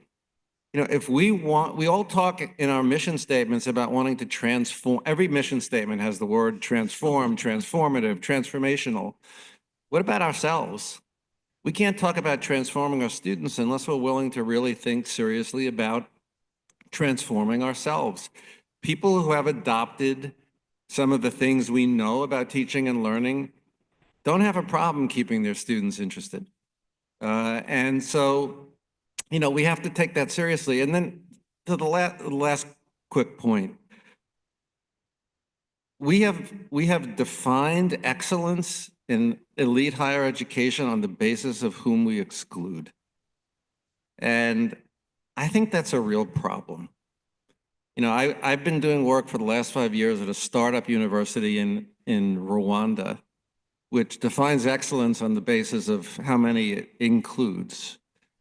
The work of educating a less prepared student is no less noble than the work of taking a student from the Dalton School who has perfect SAT scores and educating that student.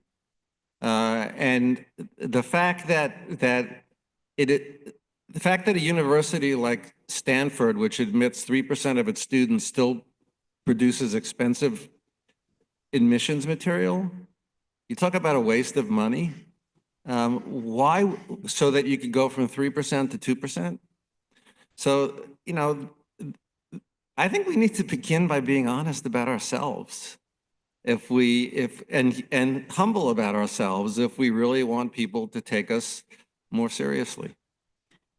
Yeah, I do totally agree. Like evidence-based teaching would be the revolution we need, right? If we did evidence-based teaching, we could take back the trust.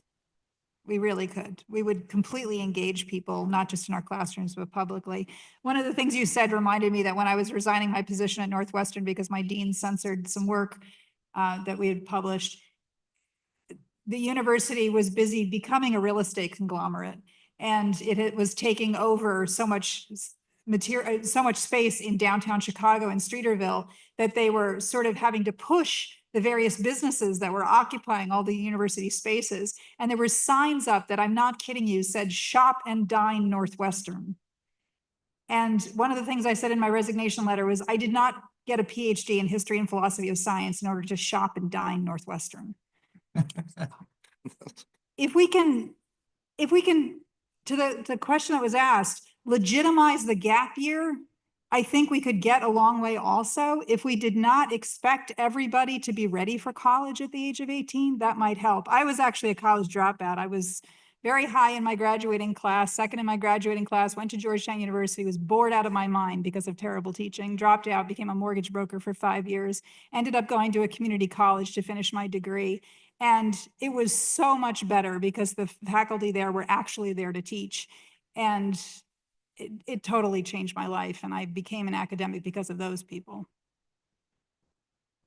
I'm so much more optimistic about the university and so much more positive. And so I'll try to give a little counter position or like a counter view on that. I mean, look,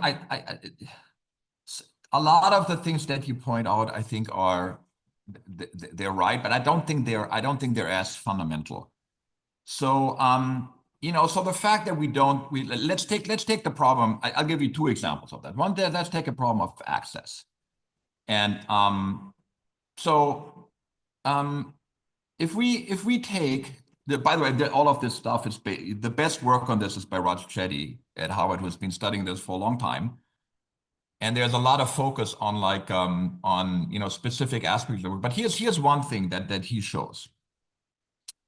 If we take, and I'll just do this in the case of an anecdote. So we have a residential college system which is expensive to run. And I always, when the students are welcomed there, I walk around and say hello. And I walked into this one room, and there was the son of a billionaire, who I kind of remember from my Chicago days, and then at Vanderbilt, from the University of Chicago days. And then there was another young man standing there, and they had a T-shirt of the Posse Foundation. And if you don't know the Posse Foundation, it's one of the wonderful support, both financial support and overall support that help students from first generation, very underprivileged backgrounds to first of all to be accepted to university and thrive there. And we were one of the founding members decades ago. And I know the following: if they go together now, and they're gonna learn a lot, and I will not back away from that. I think we do a great job at educating our students, at least at our university. And when they both graduate, they will have the same expected lifetime income, irrespective of the background where they come from. That is an amazing thing that universities do. Now, it is true that getting in is difficult, and getting in is skewed towards families with higher income. But inequality doesn't start at 18 in an educational system. And it's just the case that if you go to a school that can spend $50,000 per year, and if you want to learn Spanish, you spend the summer in Madrid, you're gonna have a leg up over the kid that doesn't do that. And I speak from experience here because I was the first of my family to graduate from high school. But that cannot be put at the doorstep of universities. I think that's just not, I don't think that's appropriate. And I think that the challenges that we have are much more systemic. So I would argue that conditional on where we are in the education and social system, we're doing an amazing job at providing opportunities for students that otherwise wouldn't have had them, and actually reshuffling opportunity, at least among our graduates. Now, should we educate more? Should we look at exactly who we're admitting and under what circumstances? Perfectly fair. But we spend so much time and so much effort to make these transformative, I used the word that was used before, education accessible for students from inner cities, from rural communities that otherwise wouldn't have it. So I don't share the doom and gloom, at least not for the universities that I'm familiar with, which was, most University of Chicago and Vanderbilt now in administration. I don't share that. I think we're doing an amazing job in creating life opportunities for our students. And then the second thing I think is, it's like, should we have, so I went to a university with 80,000 students where you have to sit on the floor. That was in Munich, where you sit on the floor and, a kind of like a study section had 150. And you know what, if you don't have the support, student support, student affairs, career service, you're just gonna drop out. And we have to ask ourselves, and people may not like that answer, and they may not, it may not be, they may disagree with that. Do we want to have universities where we provide the best possible education and environment that we can think of? And I'm all open for learning sciences. I'm all open for looking at that. Do we want that? And to me, this is the same question is, do we want to have a world-class symphony orchestra? And if you do, you're going to have to select the players that play at a certain level, and they have to play with each other as a high level, because otherwise they don't develop.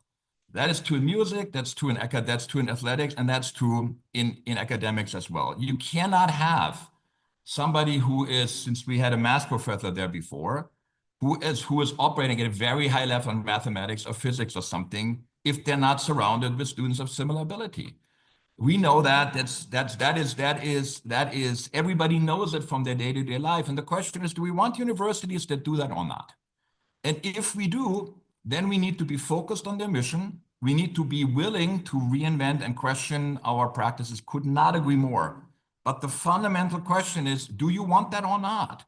And if you want that, and if you think that's important for society, then it's not about transforming or changing it, but having more of them and providing more opportunity. So I think I'm probably in the minority on these positions, but I think the work that these much maligned elite universities are doing, particularly for low-income students, is phenomenal, and they're creating opportunities that they could not get in any other system.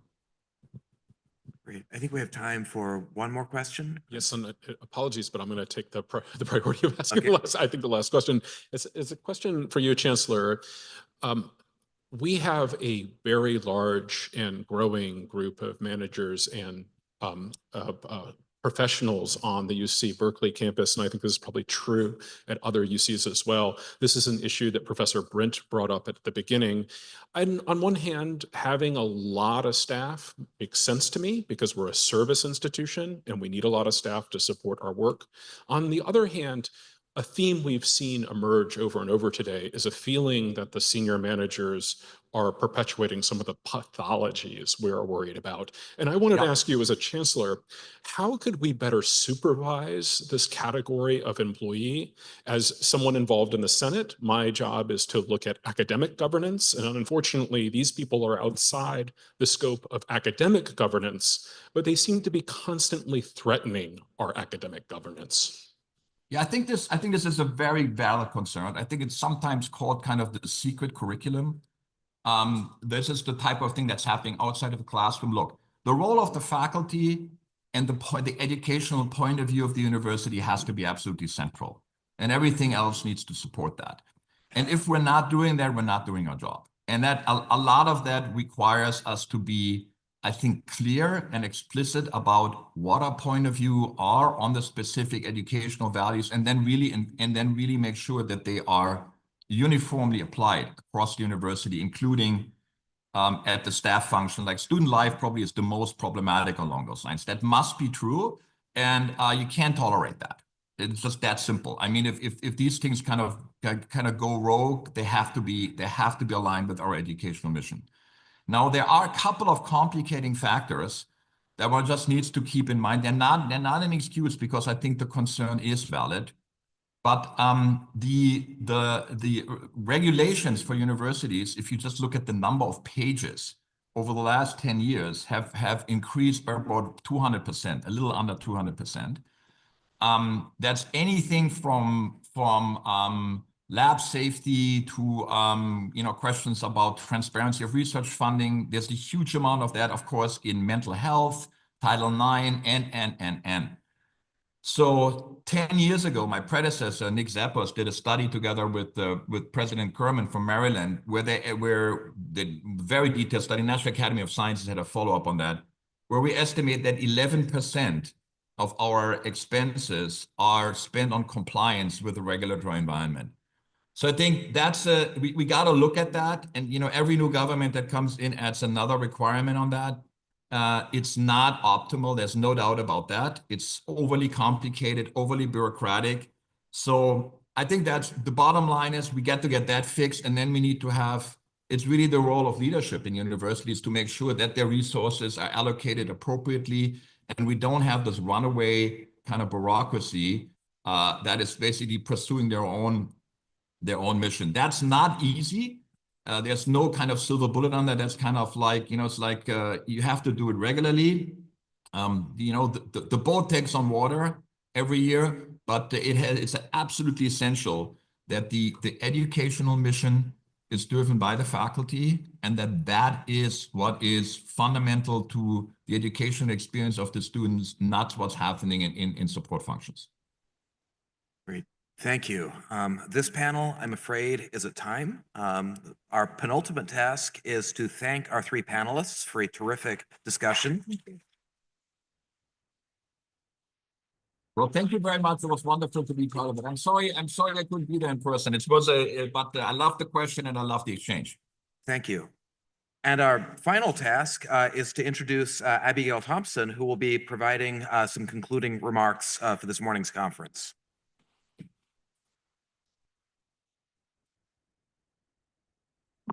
Very brief concluding remarks, I promise.